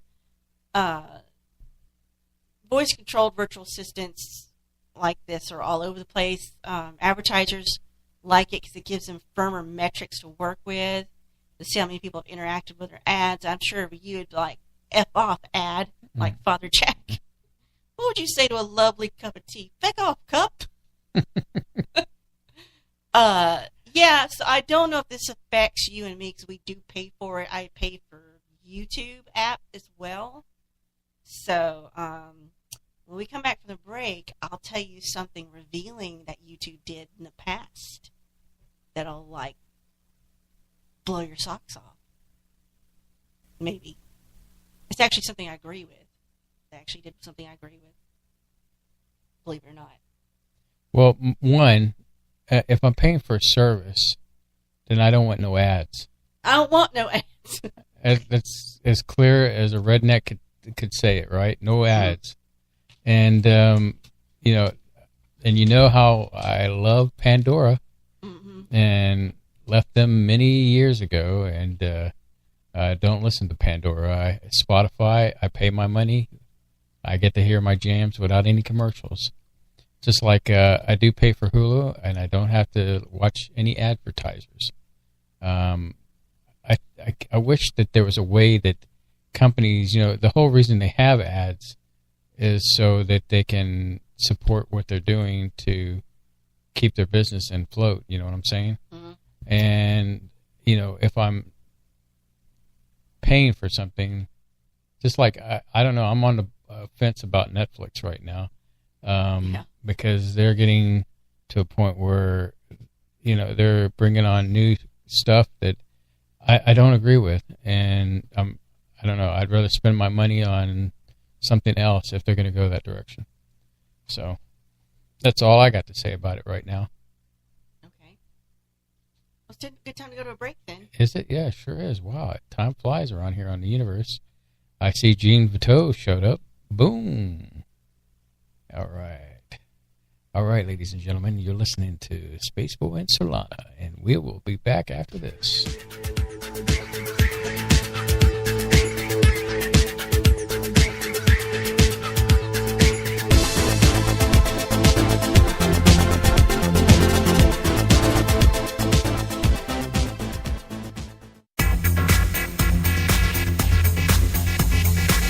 You are listening to Space Boy Universe on the SVU network. Explore the universe with Spaceboy and Sir Lotta. The epic battle begins this Friday. Direct from ringside at Laser Death Melt Pit. Bot versus Bot in Galaxy's 2-ton weight championship, where your challenger, Good Bot, will face the reigning champion, Bad Bot. You're terminated. Reserve seating starting at $30. 2-drink minimum, where ladies don't get in free. This is an SBU production. You're listening to Space Boy Universe.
to Space Boy Universe. Here are your hosts, Space Boy and Sir Lana. Yes, we're back. And here is my little thing about the infrastructure of the United States. What makes me mad about that situation, I'm looking at this in chat, and Gene, I hope your ears are perking up. You know, right when Bush was about to leave office, we gave Obama a sizable amount of money to do shovel-ready jobs to get our infrastructure back on track. And what happened to all that dang money that was spent to do that back then? And now we're talking about spending up to $2 trillion to repair our much-needed infrastructure. I mean, it is crazy. I just thought I'd throw that one out there. So if you agree, then, right on. Boom. So, all right, Serrano. You all right? Yeah, well, I could get a little bit more riled up, but it makes me mad that, it's the government. This is a fine example of the government basically saying, we need more money to fix this road. We need more money to fix this road. Well, where's all the damn money that we gave you in the beginning? Well, did it go to our Space Force? The hidden space corps that's out there? Something I kept seeing over and over recently is, and I saw it through like Cron.com, which is the Chronicle here, the Houston local big newspaper. And then I saw the exact same photo the Chronicle used in this link to their site for the same thing overseas. So they're getting this. What's funny is they're using the same photo. I don't think it's a stock photo, but this was the solution some people are coming up with to fix their busted up roads, especially roads in a neighborhood and or a town. Is this the one about drawing a they phallic symbol? spray painting the male genitalia around the pothole, and they come running to fix the pothole. Mm-hmm. So maybe we as citizens should just take a little money to invest in some spray paint. Okay. And if you're spry enough to run out in the middle of your interstate and do this, not encouraging you to do that, but just saying that's one solution I've seen. I've also seen people plant flowers and trees in potholes just to sort of like, hey, look at this big hole you can plant a tree in, sort of that type of thing. So if that's just to tack on to your but I mean, do you remember that, Serrano, when you don't remember that? I have you for three things. Math? I have you for math, kill the roaches and wasps, and to remember things. You should add 4 measuring cups. I can almost get. I mean, I got the internet for that if it comes down to it. But for practical, hands-on matters, I have you to remember things, kill things that freak me out, and to do math. Although I can replace you with a simple calculator. Watch in that regard. The other 2 things you're invaluable on. Hey, we got a caller. Hey, somebody knows our number. They put it in their Rolodex. You just wanted to put a stop to it all, didn't you, Bev? You what? You just wanted to put a stop to our rambling, didn't you? No. I like talking to y'all. Are you enjoying the show, Bev? Yes, I am. Oh, well, good. We missed you last week. Well, we missed you, too. Well, that's the answer that I wanted to hear. It's just not Saturday night without you two. Well, like I said, I take full blame for that, Bev. I just could not sit in here and sweat for 3 hours. I just couldn't do it. Oh, hey, that's well, too, you got to keep your machinery, machinery cool. I turned off my computer and this computer I sit at in here, and I don't know what he did, but I thought maybe it would be better.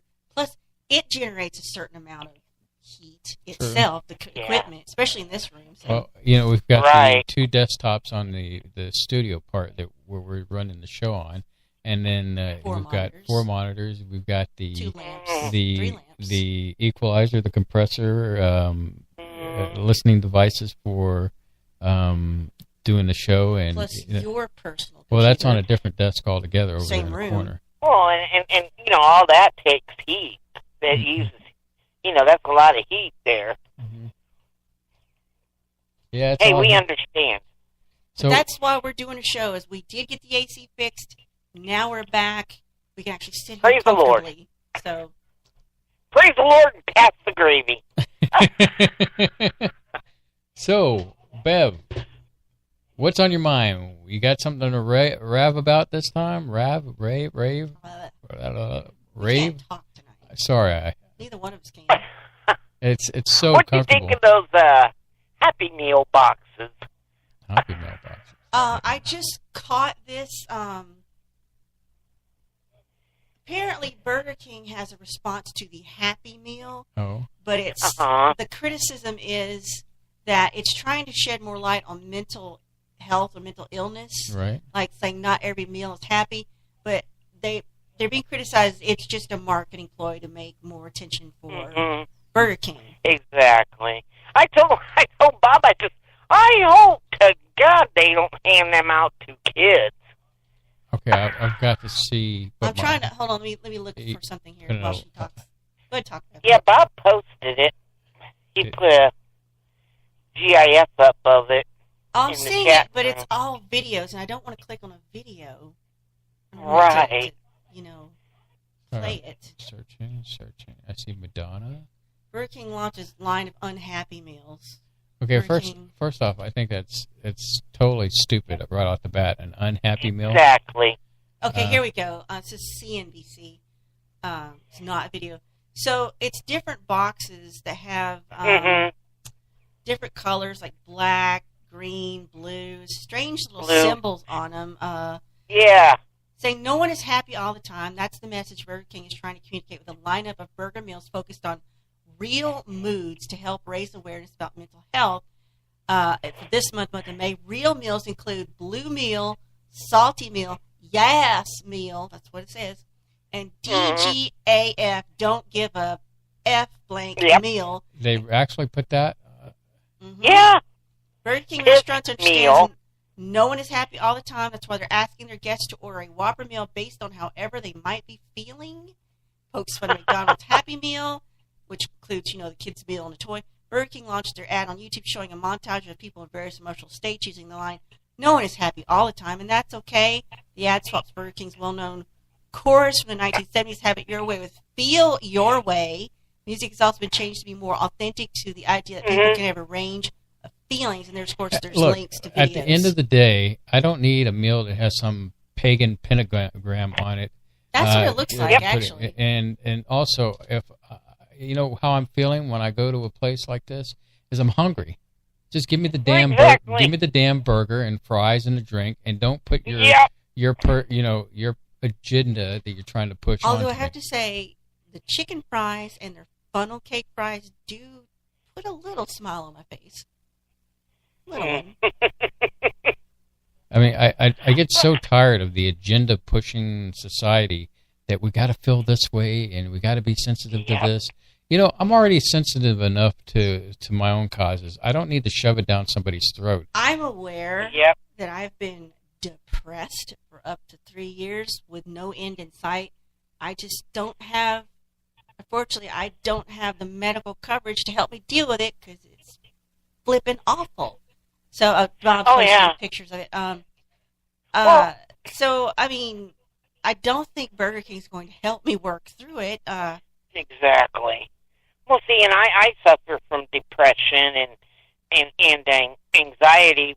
I'm on medication for it, and without it, Bob can't stand me around. I was on medication for anxiety. Like, it was manifesting itself in symptoms that the symptoms weren't real. They weren't indicative of anything, but they felt like something else, critical and scary. But it was literally just anxiety. But medication did help. But I lost the coverage that I could see that doctor. I would have to start all over with someone else. And I just can't. Yeah. Gosh, it's so hard to do with doctors. It is. I know. Well, our doctor had to up my prescription because, I mean, I've been on it since my 40s, and it got to the point where it wasn't even helping. Right. And, but do you find this to be insulting, what Burger King's doing? Yeah. To me, it was insulting because, I suffer from depression. And without medication, I'm a total BICTH. I am too, but I reserve the right to be that way if I want to make a conscious choice to be that way. But this guy says Burger King partnered with Mental Health America for the campaign. So it's not like they did this arbitrarily. So that group's president, chief executive, Paul Gianfrido, that's what it looks like. While not everyone would think about pairing fast food and mental health, MHA believes in elevating the conversation in all communities in order to address mental illness before stage 4. Apparently, stage 4 is when someone has severe symptoms. So if I'm going to a psychiatrist, they're going to say, okay, point at the paper, point to the meal you feel most yes, exactly. identify with. Well, I see on CNBC, they're saying that Burger King is facing backlash. That's where I am. Okay, that's where I am. I imagine they are. Burger King reported the same store quarterly sales increase of 2.2%. Price hikes on nuggets and the reintroduction of spicy chicken nuggets helped sales. And the Restaurant Brands International saw adjusted earnings of 55 cents per share. So they're talking about how they're doing against McDonald's, and this is sort of a dig at McDonald's. Mm-hmm. And well, see, and I don't need a box to tell me how I'm feeling. Well, it's only available in Seattle, Miami, Los Angeles, New York City, and Austin while supplies last. So it's not going to be in your face anytime soon. Right. I'm glad. I'm afraid I'd have to throw it back at him here. Well, how they say that the best way to let them know is to tweet at them. Gosh, they'd see this one of those instant playing. I was going to say, Solana. I didn't do it. Well, see, and a lot of people don't Are you sure that's not you? It is me. I killed it, and it still played it anyway. I hate these websites. Oh, so you're not hearing it from our end. These websites you go to, they have a video embedded on the page. It just starts playing whether you want it to or not. Anyway, the Burger King Twitter account is at Burger King. So if you disagree with them, let them know at Burger King. What is it now? At Burger King? Yeah, on Twitter. No, it's on Twitter. The Twitter account. On Twitter, at Burger King? Yeah. Just go give them heck if I'll you have want to let them know. Yeah, let them know. And a lot of people, they don't understand that depression is, and anxiety is a brain imbalance. It's chemical in your brain. Yes. And, I hate it. And it's almost like, they're kind of, I don't know, making fun of it somehow. Right. To me, that's how I took it. We know it's not their intention, but coming from a fast food giant, you don't have an authority on this subject, so I don't trust you with my condition. You don't know. Right. You know how to give me good French fries, and that's I come to you, maybe for comfort food. I come to you for what I need from you. I don't need you to be aware of my problems. Just serve that burger and shut up. Exactly. I don't feel like you need to be sensitive to my problems. I got problems. I'll keep them myself. I won't bug you about them. Don't bug me about your lack of quarterly sales, so. And believe me, I keep our local Burger King in just enough business, let me tell you. So. We usually sometimes once a month we'll get it, when one of us gets our check or, I tell you what, though, but we're down on this campaign, but Burger King chicken fries are pretty good. They're pretty good. I guess what Sirlana is saying is stick to what you know and keep your nose out of things you don't know. Exactly. Or stop pretending like you know and you care when there's no way you possibly could and keep slinging at burgers. They don't care. All they care is the mighty dollar, how they're going to bring in that money to keep that corporation keep on going. And let's not sugarcoat this, people, because in the end of the day, don't be fooled by the hidden agenda that, well, it's not even really hidden. It's pretty much out there. Pretty much out there. It's flapping in the breeze. Yeah. And you know, it's like I said, you know, they're not, to me, they're not actually... They're I don't not know an authority. What you say. They don't actually care. Yeah. They're like everybody else. They're trying to get a buck. They're trying to stay relevant. They're trying to stay noticed. So I don't need them to do that for me. Exactly. Yep. That was Office telling me the product has been activated. I had nothing to do with that. That ding. Okay. He thinks I'm doing all kind of stuff over here, and I'm not. Well. I'm looking for content.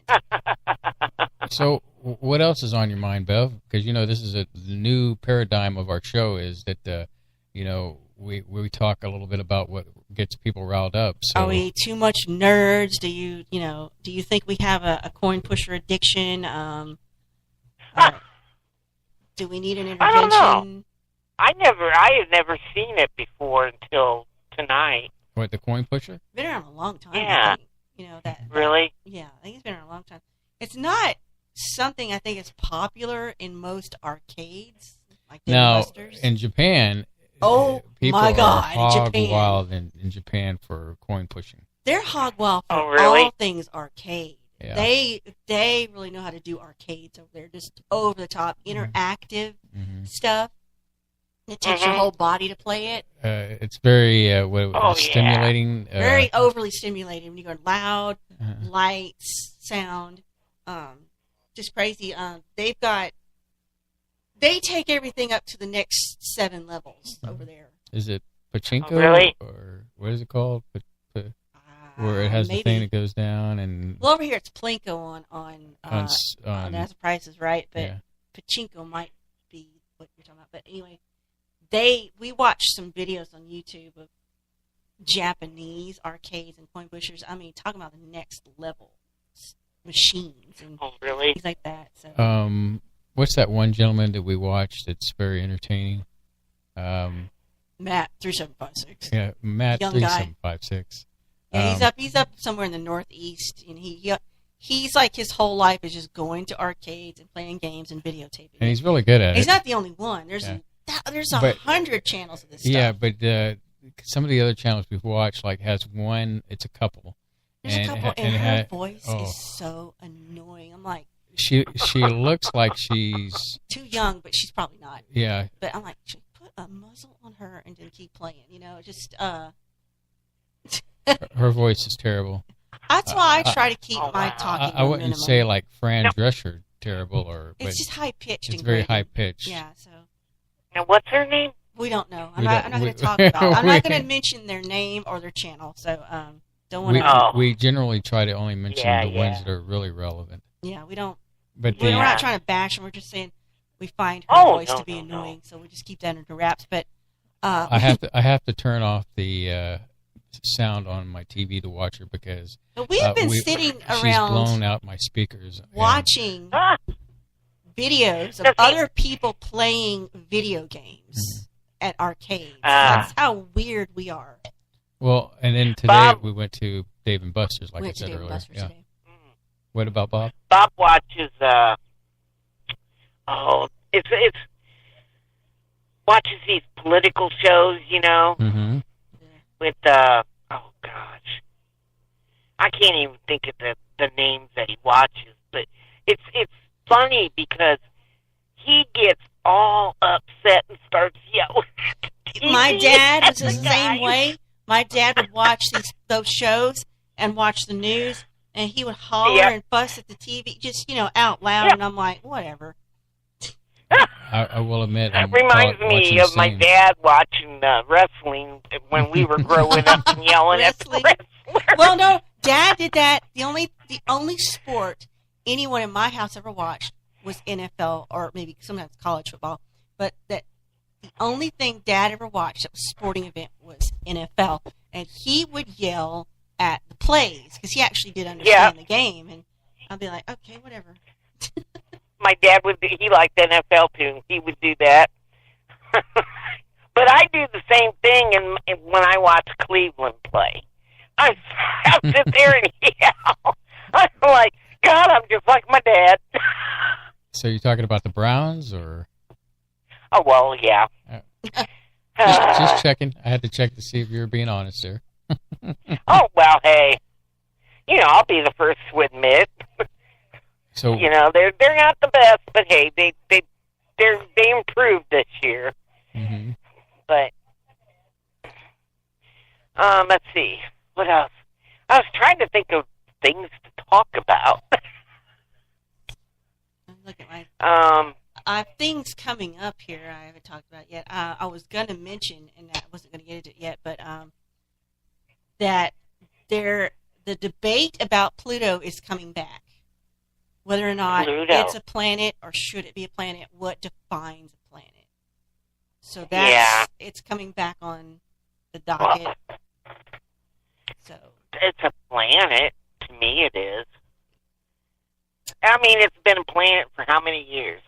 And now they want to decide that, is it a planet or a star?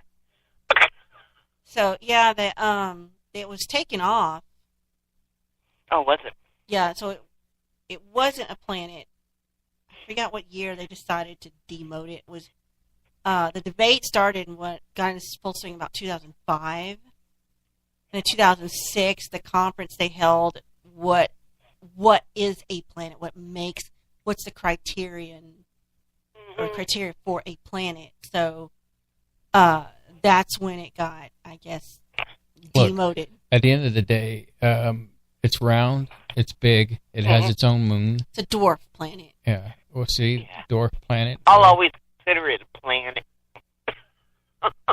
So, But they're going to debate it again, or they've already done it. They've already done it. So it was this May 4th. They did it April 29th.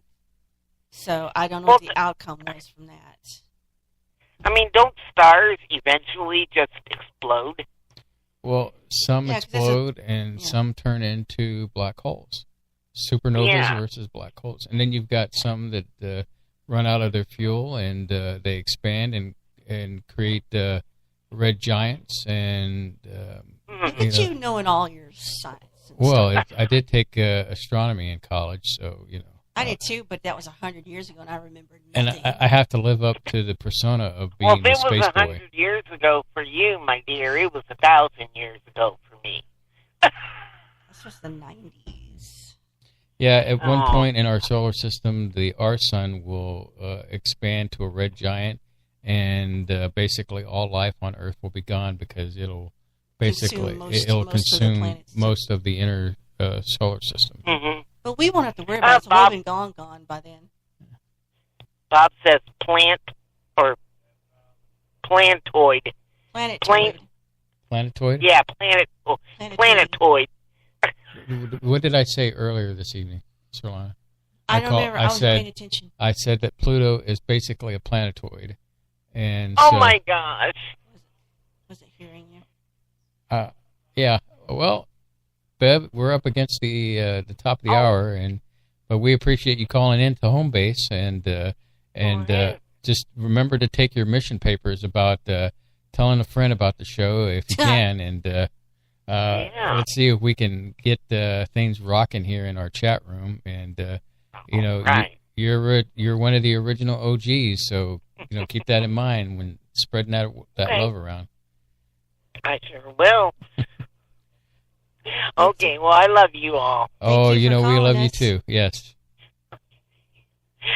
And give Muffin a kiss for me. I gave her several today. Yeah, after she got out of the cat box. No.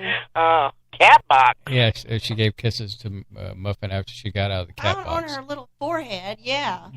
Jeez. Okay, we got to have a debate on this. Box. I'll have a debate about this during the break. So. All right, Bev, we'll talk to you soon. Okay. All right, love you guys. Love you too. Bye. Bye-bye.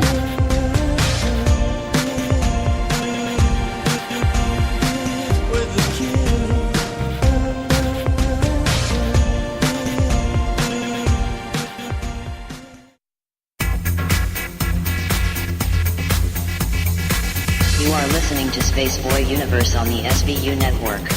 Explore the universe with Spaceboy and Sir Lotta.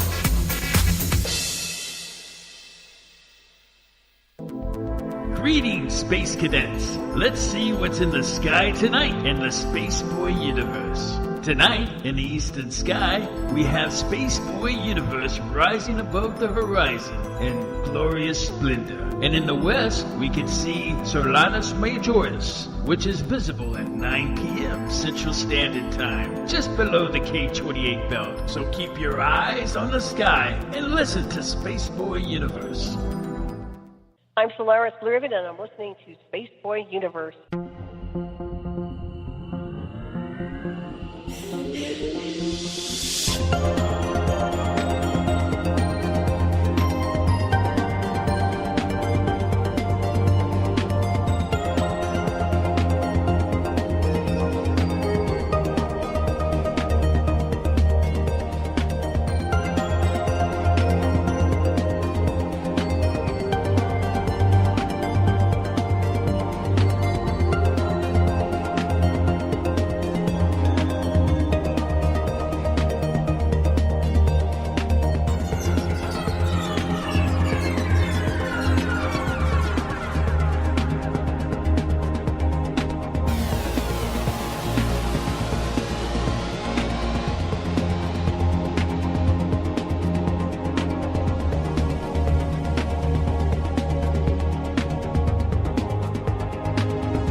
You are listening to Spaceboy Universe. Here are your hosts, Spaceboy and Sir Lana. All right. Our next Space Cadet that has phoned home is Catalina. How are you tonight, Catalina? Hello there. Hello, Space Cadet, Sir Lana, and Spaceboy. I am in the dark here. What's going on? So what's going on? LA and Southern California. I don't know. It just was, well, I got home around 6 and the gates were locked. They wouldn't open. And so I'm smart enough to know that there's another gate at the other end of the block. So I went and somebody did happen to get half the gate open. So at least I got back into the neighborhood. That's a good thing.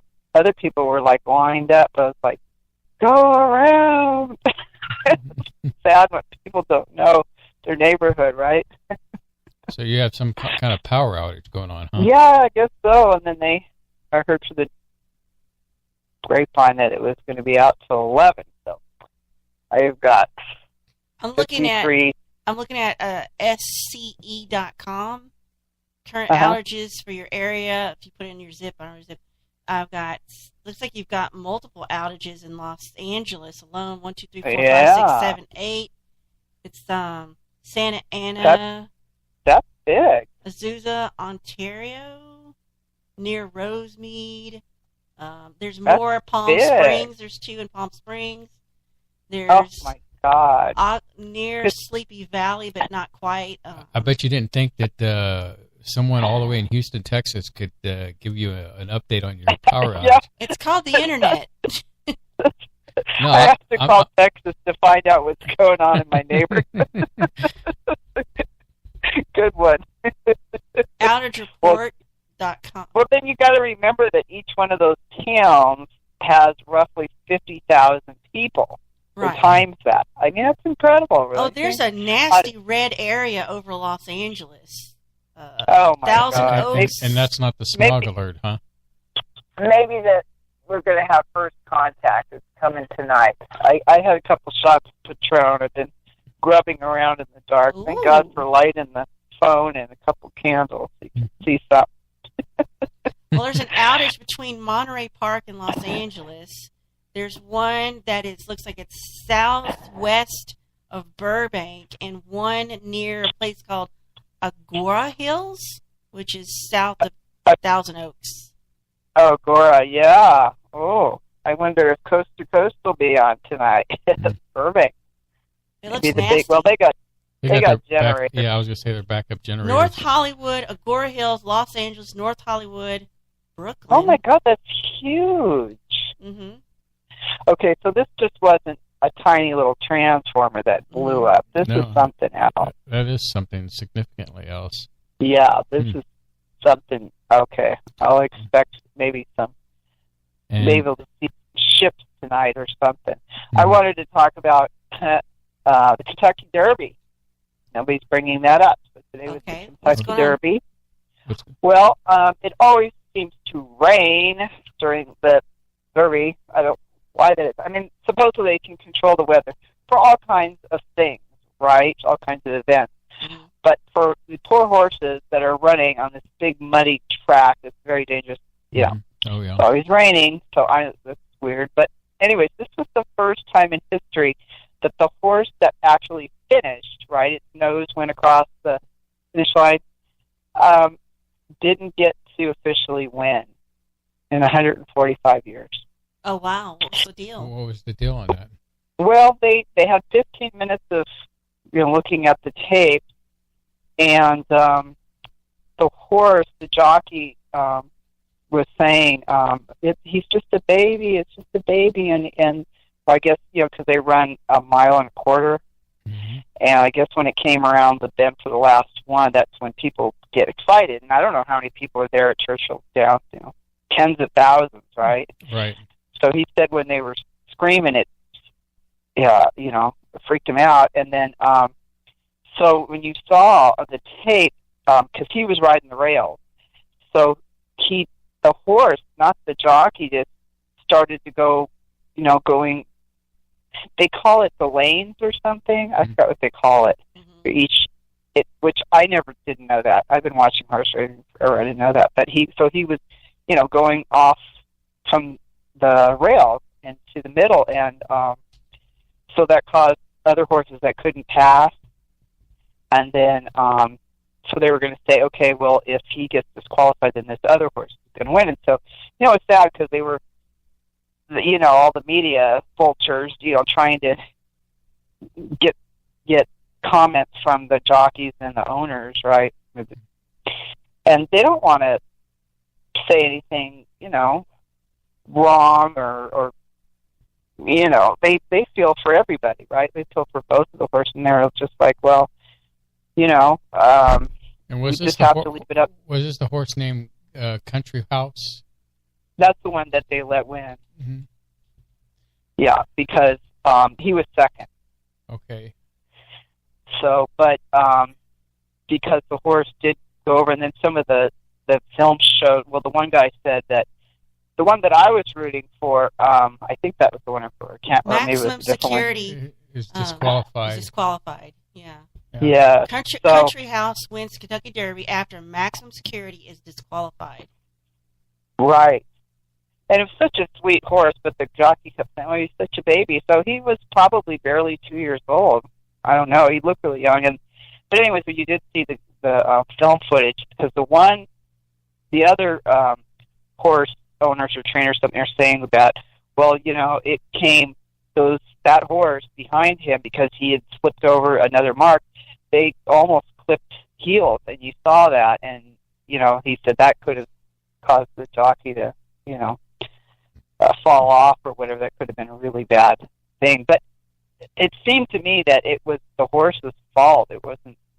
Because the jockey did get the horse back over, but so that was.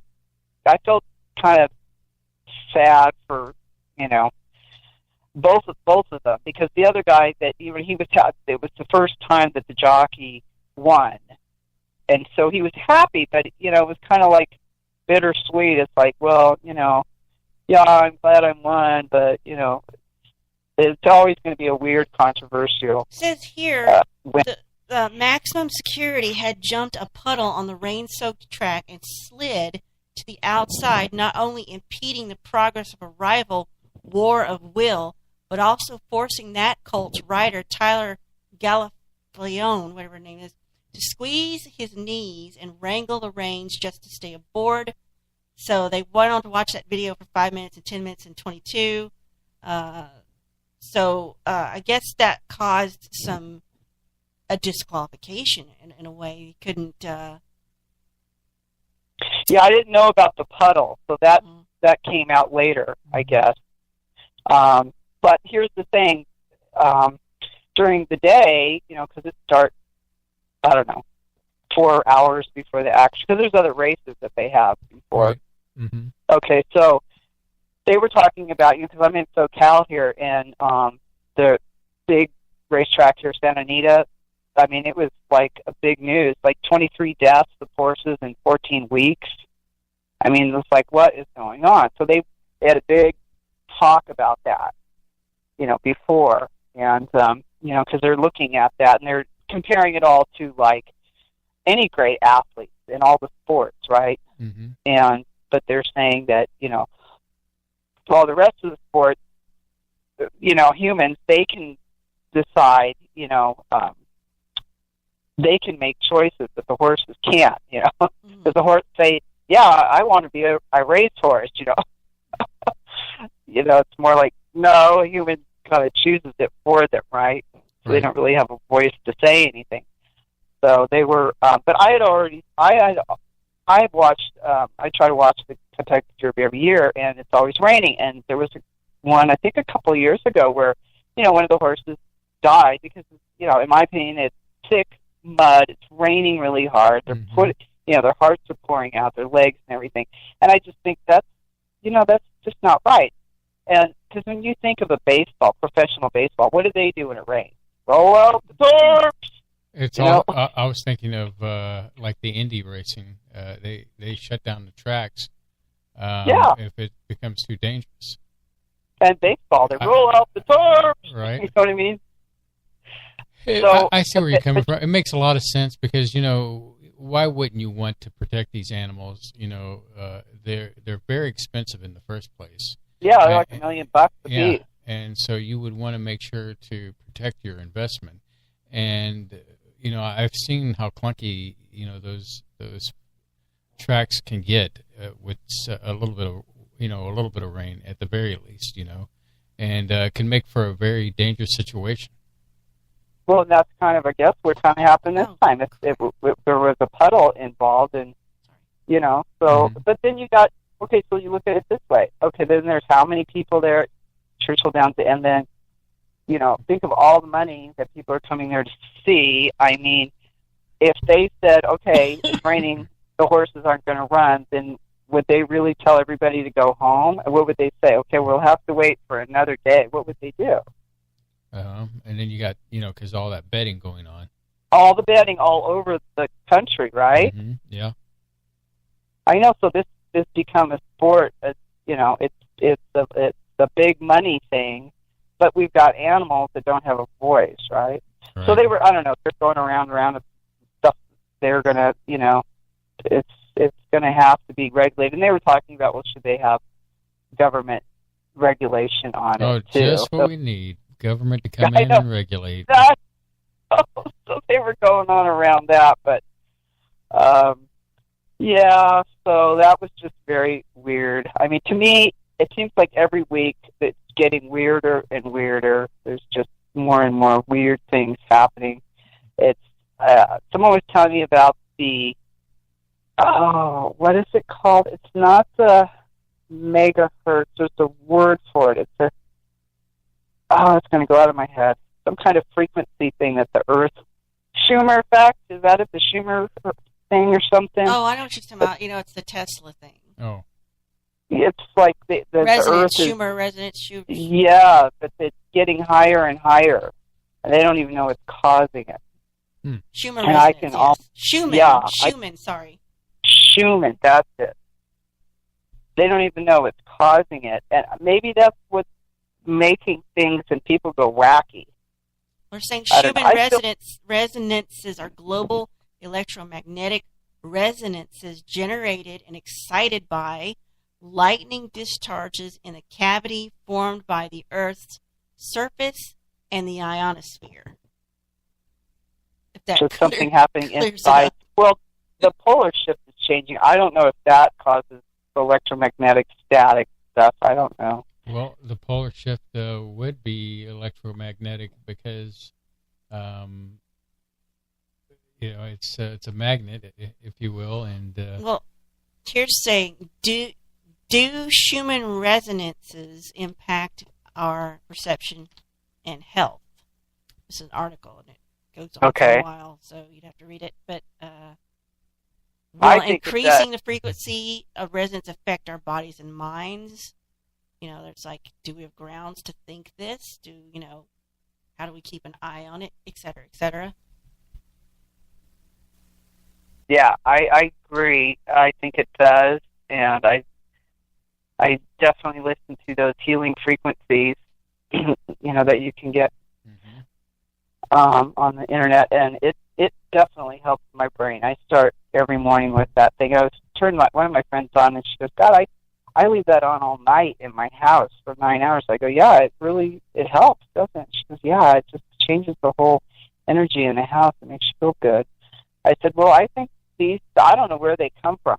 I don't know if anybody's taking claim of them, if they're artists making them or what, but I was wondering if they're contactees from ETs, because I think that they're meant to come in to help humans with this other strange thing that's going on with the Earth.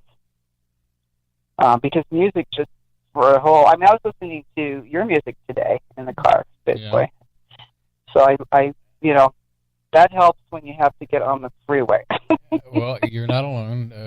Even Solana will listen to some Space Boy music to drive by. Mm-hmm. I'm not offended.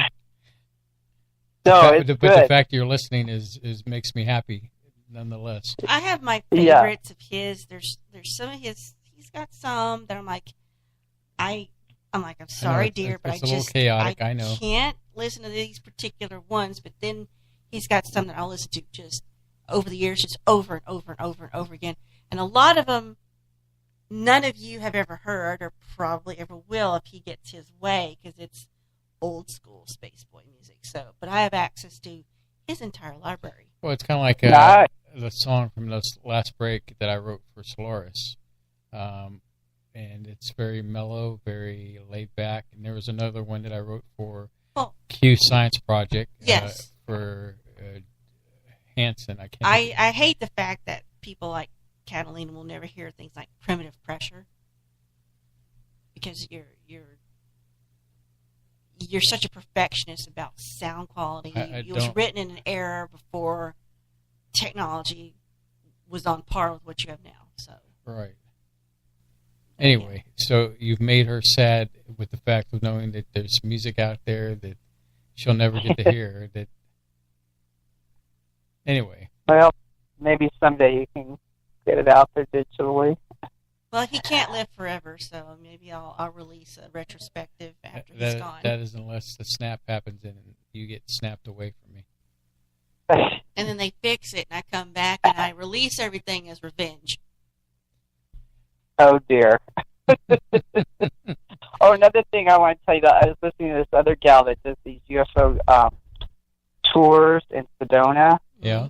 And she was talking about she had 5-gen night vision goggles. And the other person had 2-gen. And she's like, oh, put those away. You're not going to be able to see anything. And, you know, he was saying he couldn't believe it when he was looking at the 5-gen. It's just like, you know, you can see like 40 of them. And it's like, good grief, you know. She's describing, you know, what it looks like up there. And I'm like, it's true. There's like a full-on traffic going on above our heads, and we can't see it. What abilities does that give you, those goggles? What are they? Night vision goggles. Okay, so it lets you it lights up things. You see in the dark, yeah. Yeah. It's very impressive what some of the things you can see. I think that's spooky. Maybe there's some things you shouldn't be seeing. Well, I mean, you know, if you want to go on these tours, that's what you pay for, because you want to go, you want to see it. Mm-hmm. And that's, I mean, I dig the fact that people are willing to pay this money now, and because they want the proof. They don't just want to hear people talking about this stuff. They want to see the proof. Honestly, you know? I think that's where we're at, is that we've heard all the stories, we've listened to all the speakers, we've heard all the talk shows, so now it's time to show... What, are you looking at the sky? Yeah, you're looking at the sky, and you get to see these. Yeah, you go out at night. Just the sky. Okay. Yeah, you go out for a tour, and but I just wonder, you know, if they're talking about, you know, that it won't be. It might be just a few more years that some of the ships cannot cloak. So, you know, this may be a form of disclosure rollout if more people are going out wanting to look at, you know, ships. To UFO tours, you know. Speaking of ships, I was just reading an article the other day. They just started manufacturing airplanes with lasers on them now. Oh, no. Yeah. Well, if sharks can have them, why not planes? Well, I mean, they can't even get the AI to work correctly. Good grief. Mm-hmm. That's all we need, right? Lasers. Well, I'm going to let you go because I've only got 50% here, but I still want to listen to the show. Not a problem. Well, we keep listening. You know, in the dark, we'll keep it entertaining for you. Charging your car if you have to. That's the next thing. Go outside. Okay. Take care. Good night. Bye. Bye. Bye. We were just reminiscing recently about Hurricane Harvey, and being in the van, having to eat in the van, having to get the phone charged in the car, you know, in the van, you know, things like that.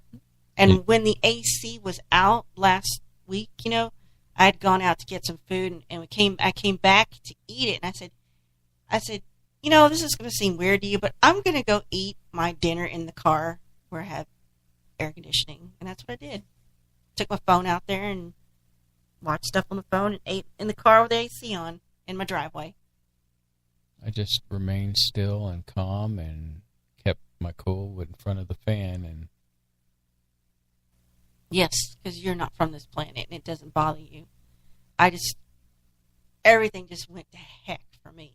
Well, there was no AC in the house. You're always saying, I'm not from this planet, but I think that you're not from this planet.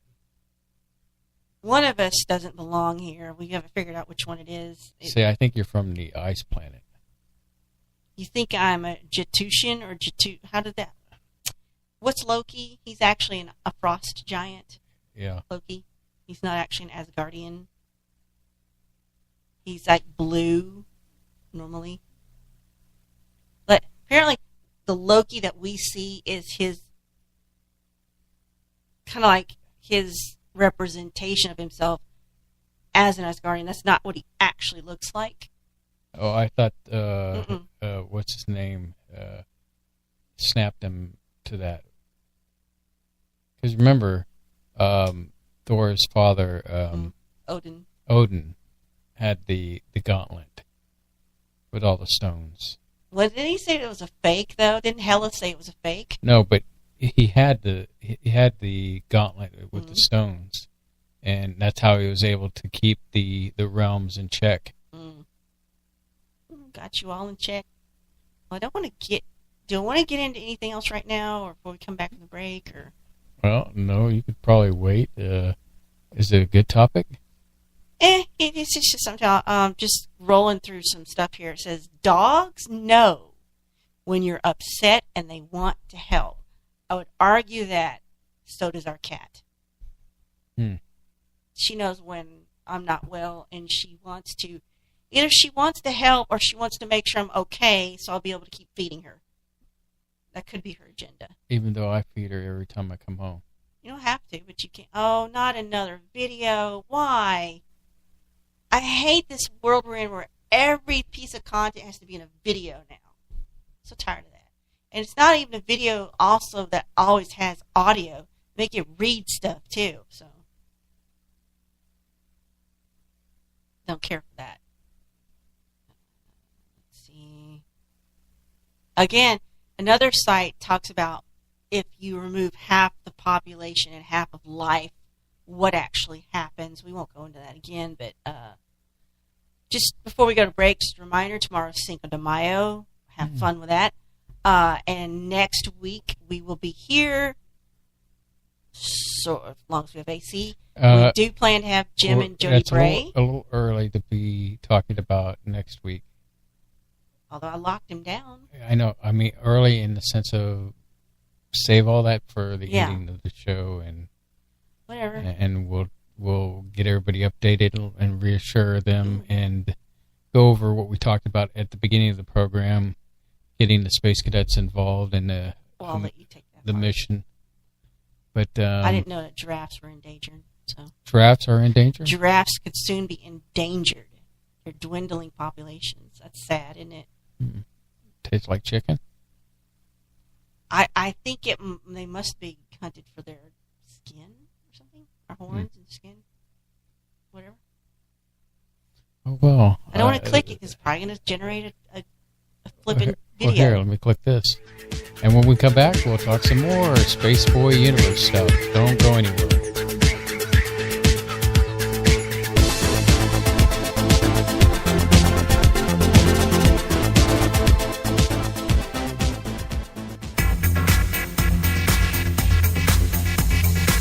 You are listening to Space Boy Universe on the SVU network. Explore the universe with Spaceboy and Sir Lotta.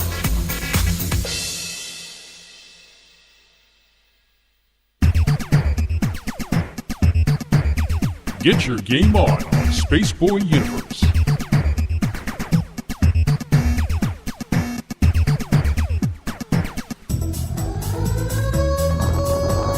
Level up with Spaceboy Universe. No quarters, no problems. Play it at Spaceboy Universe.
are listening to Space Boy Universe.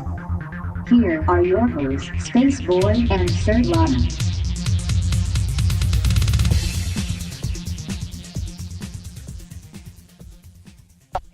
All right, we're back, and we have the lovely Donna on the phone. Hello, Donna. Hey, Donna. Hi, how's everybody? Love y'all. When I called the last time, week before last, I told you I saw the little shadow animals again. Yeah, right. Like rabbits. We had a 3.6 earthquake. Wow. That's what happened.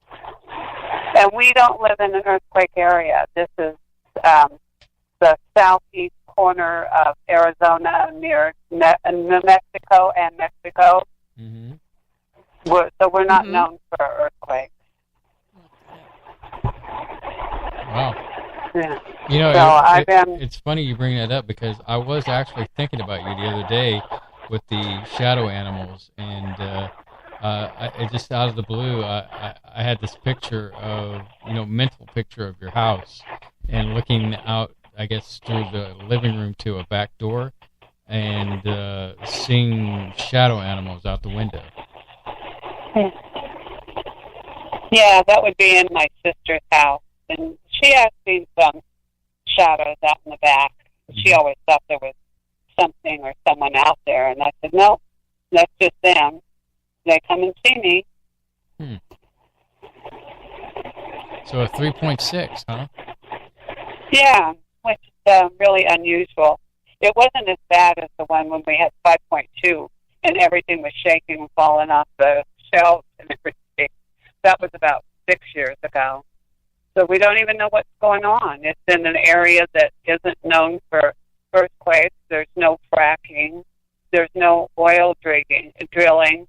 But there are old mines, like silver and copper and that kind of stuff, because we're known for that here. So you're thinking maybe like a mine collapse of some kind, or? Well, the whole North American plate has been moving, and it's pushing it up against the Pacific plate. Right. But I read a thing on it. It's actually the whole thing is deforming, and it hasn't released yet. So the whole thing may go, which will be awful. Mm-hmm. Looking at stuff online, it says there's been things in northernmost New Mexico recently, and weirdly enough, Texas, in the Panhandle, near Mentone, Texas. I'm not familiar with these parts of Texas. 2.7 magnitude. Yeah. See, that's from fracking. Up there, they've been doing a lot of fracking in that area. It's the Panhandle of Oklahoma and the Panhandle of Texas. Right.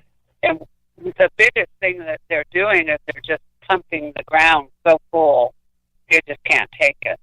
Right. There's a lot of activity on the border between New Mexico and Colorado. Trinidad, Colorado. Trinidad, which is 1.5, kind of small, 2.8, and then down in New Mexico, in the southern, Cimarron had 2.8, and right next to it, another one on April 14th, 2.8. There was one.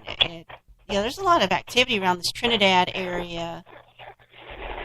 Well, that could be. There's a lot of geothermal heating, because that used to have a lot of volcanoes in that area. So possibly it's getting active again. There was a 3.8 in February in Colorado. So Del Norte, it's a pretty active area. It looks like. Well, that's connected to the Yellowstone. Yes, it is. That's all part of that big, huge lava flow right there. There's a 5.2 earthquake strikes near Arizona, and I think it's going to play a flipping video, so I got to get off this page. Uh-oh. So tired of it playing videos everywhere you go. Yeah. Yeah, they do that a lot. Yeah, so that's been the exciting thing is that. And then our weather has been really, really freaky because, we get affected by Popo, the volcano in Mexico. Mm-hmm. It went off and it's a lot of smoke and stuff, not lava, but smoke and steam and everything. And that causes our weather to be very weird. It's been clouds and getting really, really warm. So it's kind of strange. And I have seen twice in the last week, I saw 2 shadow people, large shadow people. And I don't understand why other people think they're demons or something, because every time I see them, or not every time I see them, but most of the time when I see them, they have something in their hand and they're doing things like taking readings or they're taking notes or something. So how can that be a demon? Demons wouldn't have to take notes. I think they're dimensional. I really do. Think about we seeing maybe when the 2, if they're saying the universe is layers of dimensions, maybe every now and then these layers touch, and that's what you're seeing is the shadow, the echo from another dimension or timeline, and it sort of bleeds through for a moment and then it goes away. Like some kind of glitch in the Matrix. Yeah, because, about 3 years ago, 4 years ago, when they put on that collider in, that the new one that they put, was it in Kansas or wherever that was? When they were testing it, I was seeing what I call waves of gravity coming through here. Mm-hmm. You could actually see the air bent like a sea wave, Right. Just like, but it was sideways. It wasn't up and down. It was sideways, which I thought was weird. And then they showed that collidron. I was watching a thing, and they showed where the waves were going out at a sideways angle, and I thought that's exactly what I saw. Very strange. Kind of scary. Well, they're trying to pull apart the glue that holds the universe together so they can figure out how it works and for whatever reason. I guess how to build the universe. Whatever. They want to know how to build it and take it apart for whatever reason. They need to know that. I don't know. Did you see what China is trying to do? They're trying to make a black hole. Yeah, that's just, why not, No possible consequences there. You give kids matches, they'll burn the house down every time. Mm-hmm. Anyway, I just wanted to update you on my shadow situation. Well, I appreciate you calling in and talking about it. It feels kind of validating to have my thought process of thinking about you, Donna, and I appreciate you calling in about it. Well, thanks. I love everybody and love you too. I'm glad your air conditioner is working because I know how important that is. So. It is, and it is. It's the reason I won't do the show if I sweat. Oh, that's true. And who wants to? Mm-hmm. Well, we'll see you next week. Thank you for calling. You're welcome. Bye-bye. Bye-bye, Donna.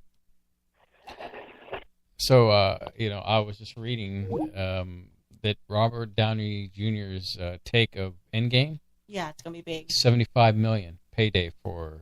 Mm-hmm. His biggest one. Do you think he's worth it? Considering that maybe in it. I told you I saw a mini documentary on his role as an actor, most specifically with Avengers, and it's take-home pay starting at the time of when they film it to the box office, his share, and it's just, this is before Endgame came out, I think. Mm-hmm. Robert Downey Jr. is worth, if not more, personally, $300 million. He never has to work again if he does not want to. So. And, you know, if he's kind of like a veteran of that franchise. It's like you kind of want to go, thank you for your service, and you're done now. So, yeah, just, you know, that kind of. You can hang it up if you want to. Yeah, you can hang it up if you want to. So, we know certain things because we know Spider-Man has a movie coming out July 2nd, and we know that it is after Endgame. Therefore, you know that Spider-Man comes back. But it's the different world now. So, he's having to deal with that. And they're saying this is the first Spider-Man movie that actually has to deal with something from another movie that's not a Spider-Man movie, meaning the MCU. The other Spider-Man movies have all been kind of independent of MCU movies. Mm-hmm. But he has to deal directly with the fallout of the snap and the re-snap. So that will be an extra layer on that movie. And I'm not thrilled about the following movies coming next year for Marvel. I'm not. They don't excite me. So, but then this is Phase 4 coming up. You know about Alex Trebek's health, right? He's been in some issues. He's experiencing stage 4 pancreatic cancer. Yeah. And kind of struggling. He went and talked to the good people at Good Morning America Wednesday and had a frank interview about his cancer and struggling with depression and during this chemotherapy. Surprisingly, Alex has kept an upbeat attitude about the whole thing, and of course he's made the kind of the personal joke that he's still scheduled to do Jeopardy to the end of 2020. He can, yeah. And so, I guess he's just trying to stay healthy and kind of wish him the best as he goes through that hard time of getting through that cancer. I'd heard about that. I haven't heard anything lately. Mm-hmm. I hadn't heard that. So, you got anything if you don't have something? No, I just wanted to bring up Alex Trebek because I had heard about him and dealing with the stage 4 cancer, and so. Well, as I said recently, now that the AC's working, I had gotten interested in the world around me inside our house. So I started picking things up, throwing things away because I wasn't sweating anymore.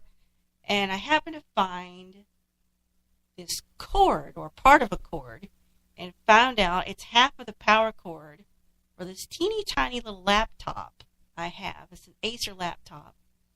So I said, oh, what the heck? And you help me find the other part of it, or I, cannibalize it from some other cord. And I plugged it in, and lo and behold, the laptop works. And it booted up, and I was like, say hello once again to Windows XP. This laptop has XP on it still, and I'm going to keep it that way. But it got me kind of, nostalgic for... I remember XP was the last time computing was fun. Really fun. And we're talking, maybe because it's a 32-bit system. Mm-hmm. For some reason, it just seemed like you could have more fun in that era. I don't know what it is. Windows 7 just sort of killed off the entertaining part of computing for me. I don't know if that's just me personally. I'm not doing it right or what. Anyway. So, because this computer still has Winamp on it. When Winamp, they have taken forever to try to get up to 64-bit standard. I don't know if they're quite there yet, maybe. But anyway, so I was kind of like, nostalgia. I was going I could load my old Doom game on here with a thumb drive. So I just happened to find this article. And what's funny is I'm seeing this same article on different sites. So it's becoming a little buzzworthy now. So I wanted to talk to you about it real quick. This is what it says. Former Google engineer reveals the secret YouTube plot to kill Internet Explorer 6. First of all, y'all remember Internet Explorer 6? Remember how it hung around for years and years and years, longer than it should have? It was the go-to version. It was the go-to browser forever. And I had been waiting for it to die. When it finally did, Microsoft had a formal funeral for it. That's how big of a deal this version of that browser was. That was nearly 10 years ago when this happened. So, 10 years ago, YouTube started displaying a banner to Internet Explorer 6 users saying that, hey, support for this browser is going to be phasing out soon with YouTube. So, on all the places you went on YouTube, if you're using IE, that's the message you got, IE6. So, IE users was at that time was 18% of all YouTube traffic. So this, I'm telling you, that sucker hung on there for a long, long time. YouTube was already frustrated trying to have to support that browser, so a group of engineers at YouTube hatched a plan to kill it. They collectively began fantasizing how they could exact their revenge on IE6, one of these former YouTube Google engineers. The plan was simple. We'll put a small banner above the video player that would only show up for IE6 users. This is just when Google had just acquired YouTube, by the way. And they had a special set of permissions called Old Tuber. They could bypass Google's code, enforce policies, and make changes directly to the YouTube code base without reviews. They granted Old Tuber permissions, allowing them to put the banner in place with very little oversight from their, I guess, supervisors. Mm-hmm. And they saw an opportunity in front of us to cripple IE6 that they might never get that chance again. And there's an old screenshot here of what that looked like, trying to force people to Firefox 3.5, Internet Explorer 8, or Google Chrome. It started appearing in July 2009 and immediately approved of Google's push. The press loved it to kill off 6. Every major tech publication was asking why YouTube was threatening to kill off IE6 support at a time when it was still at its height. And we told them, so YouTube said, we eagerly told the press everything about what we had launched and helped them craft necessary talking points to expand the narrative already established by the media. So I just thought this was really interesting that it wasn't just me or a couple of people in the tech field that were annoyed.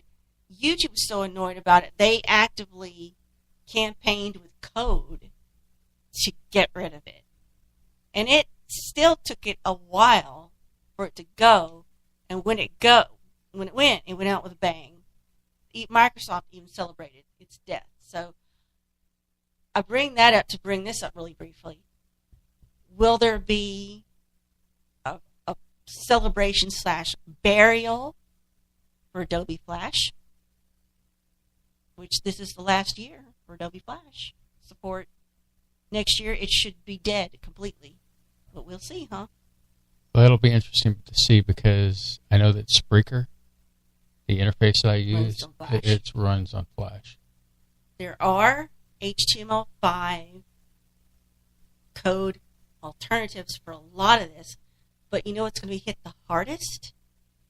Free online games, which are all coded and built in Flash with ActionScript. Mm-hmm. It's going to kill them dead. Well, I mean, they've been warned. Yeah, but there's a lot they're not going to, because especially if it's free, there's a lot of people are not going to go back out there and redevelop games with a new technology. Oh, yeah. This story has been told already about how the ending of Flash will see the goodbye of a lot of classic Flash-based games. That's my only regret. However, being forced to reconfigure the internet without Flash means you're going to see more content on your iPhone than you ever have before. If they have to back engineer certain things that depend on it.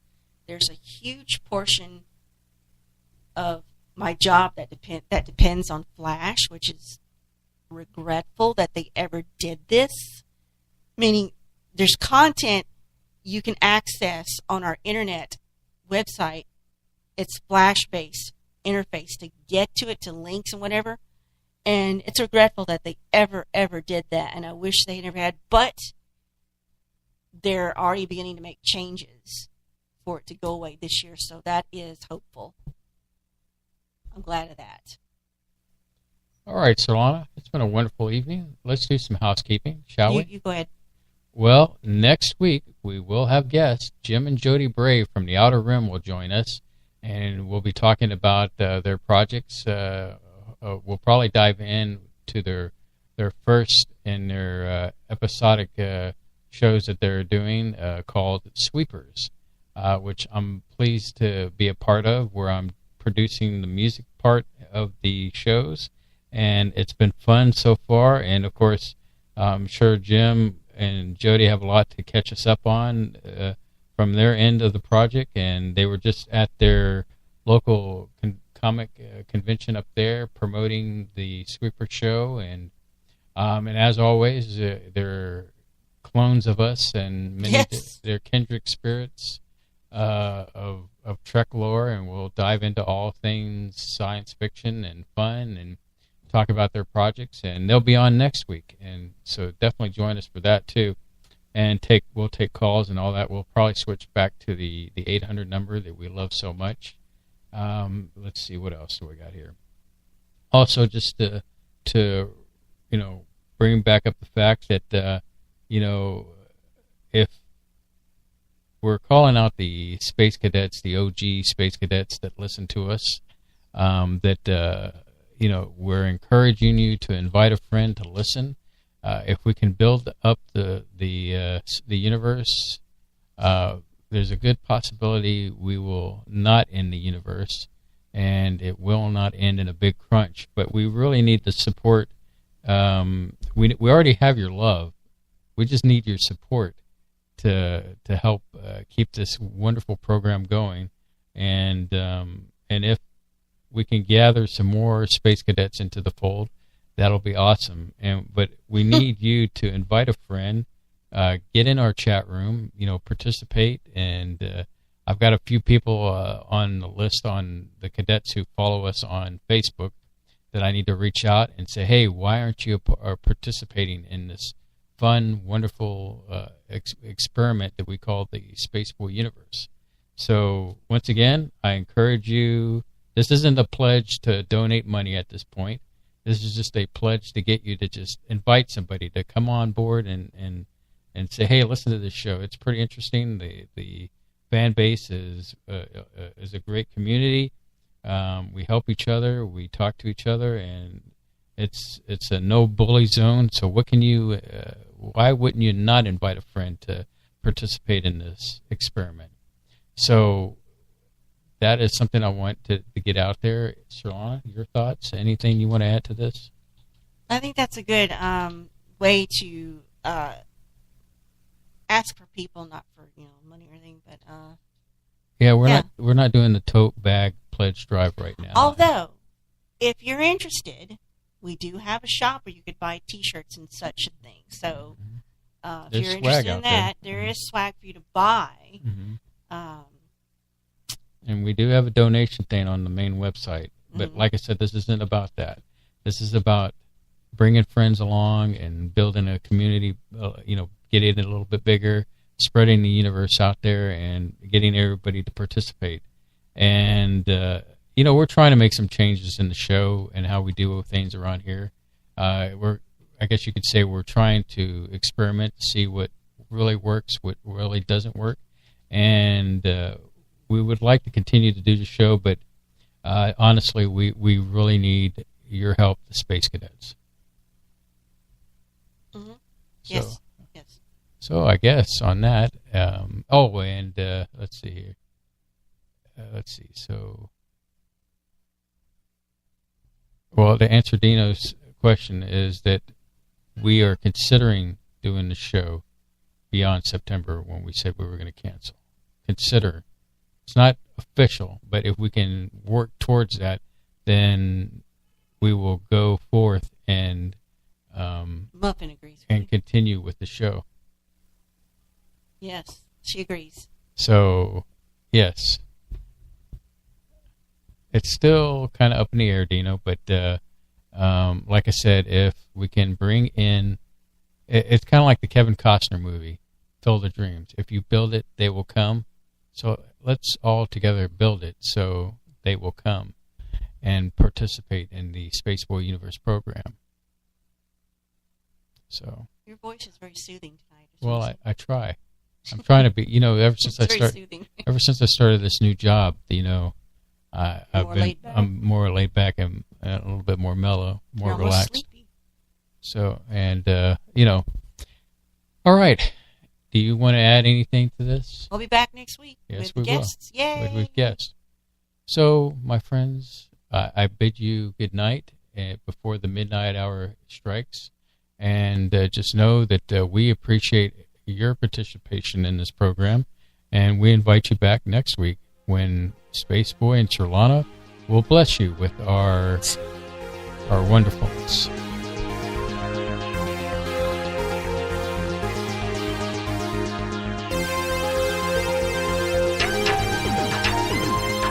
Space Boy Universe is hosted by Space Boy and Sir Lana. Executive producer is Sir Lana. Associate producer is Lee Ann Cordes. Music production is Spaceboy of SpaceboyMusic.com. Special thanks goes out to Lee Ann K, K28, Dino, Solars Blue Raven, Patrick Sporer, Bob and Beverly N. This has been a Spaceboy Universe production. Support the universe by exploring Spaceboy Universe with Spaceboy and Sir Lana. Sweet dreams, Space Cadets. We hope you have enjoyed the show.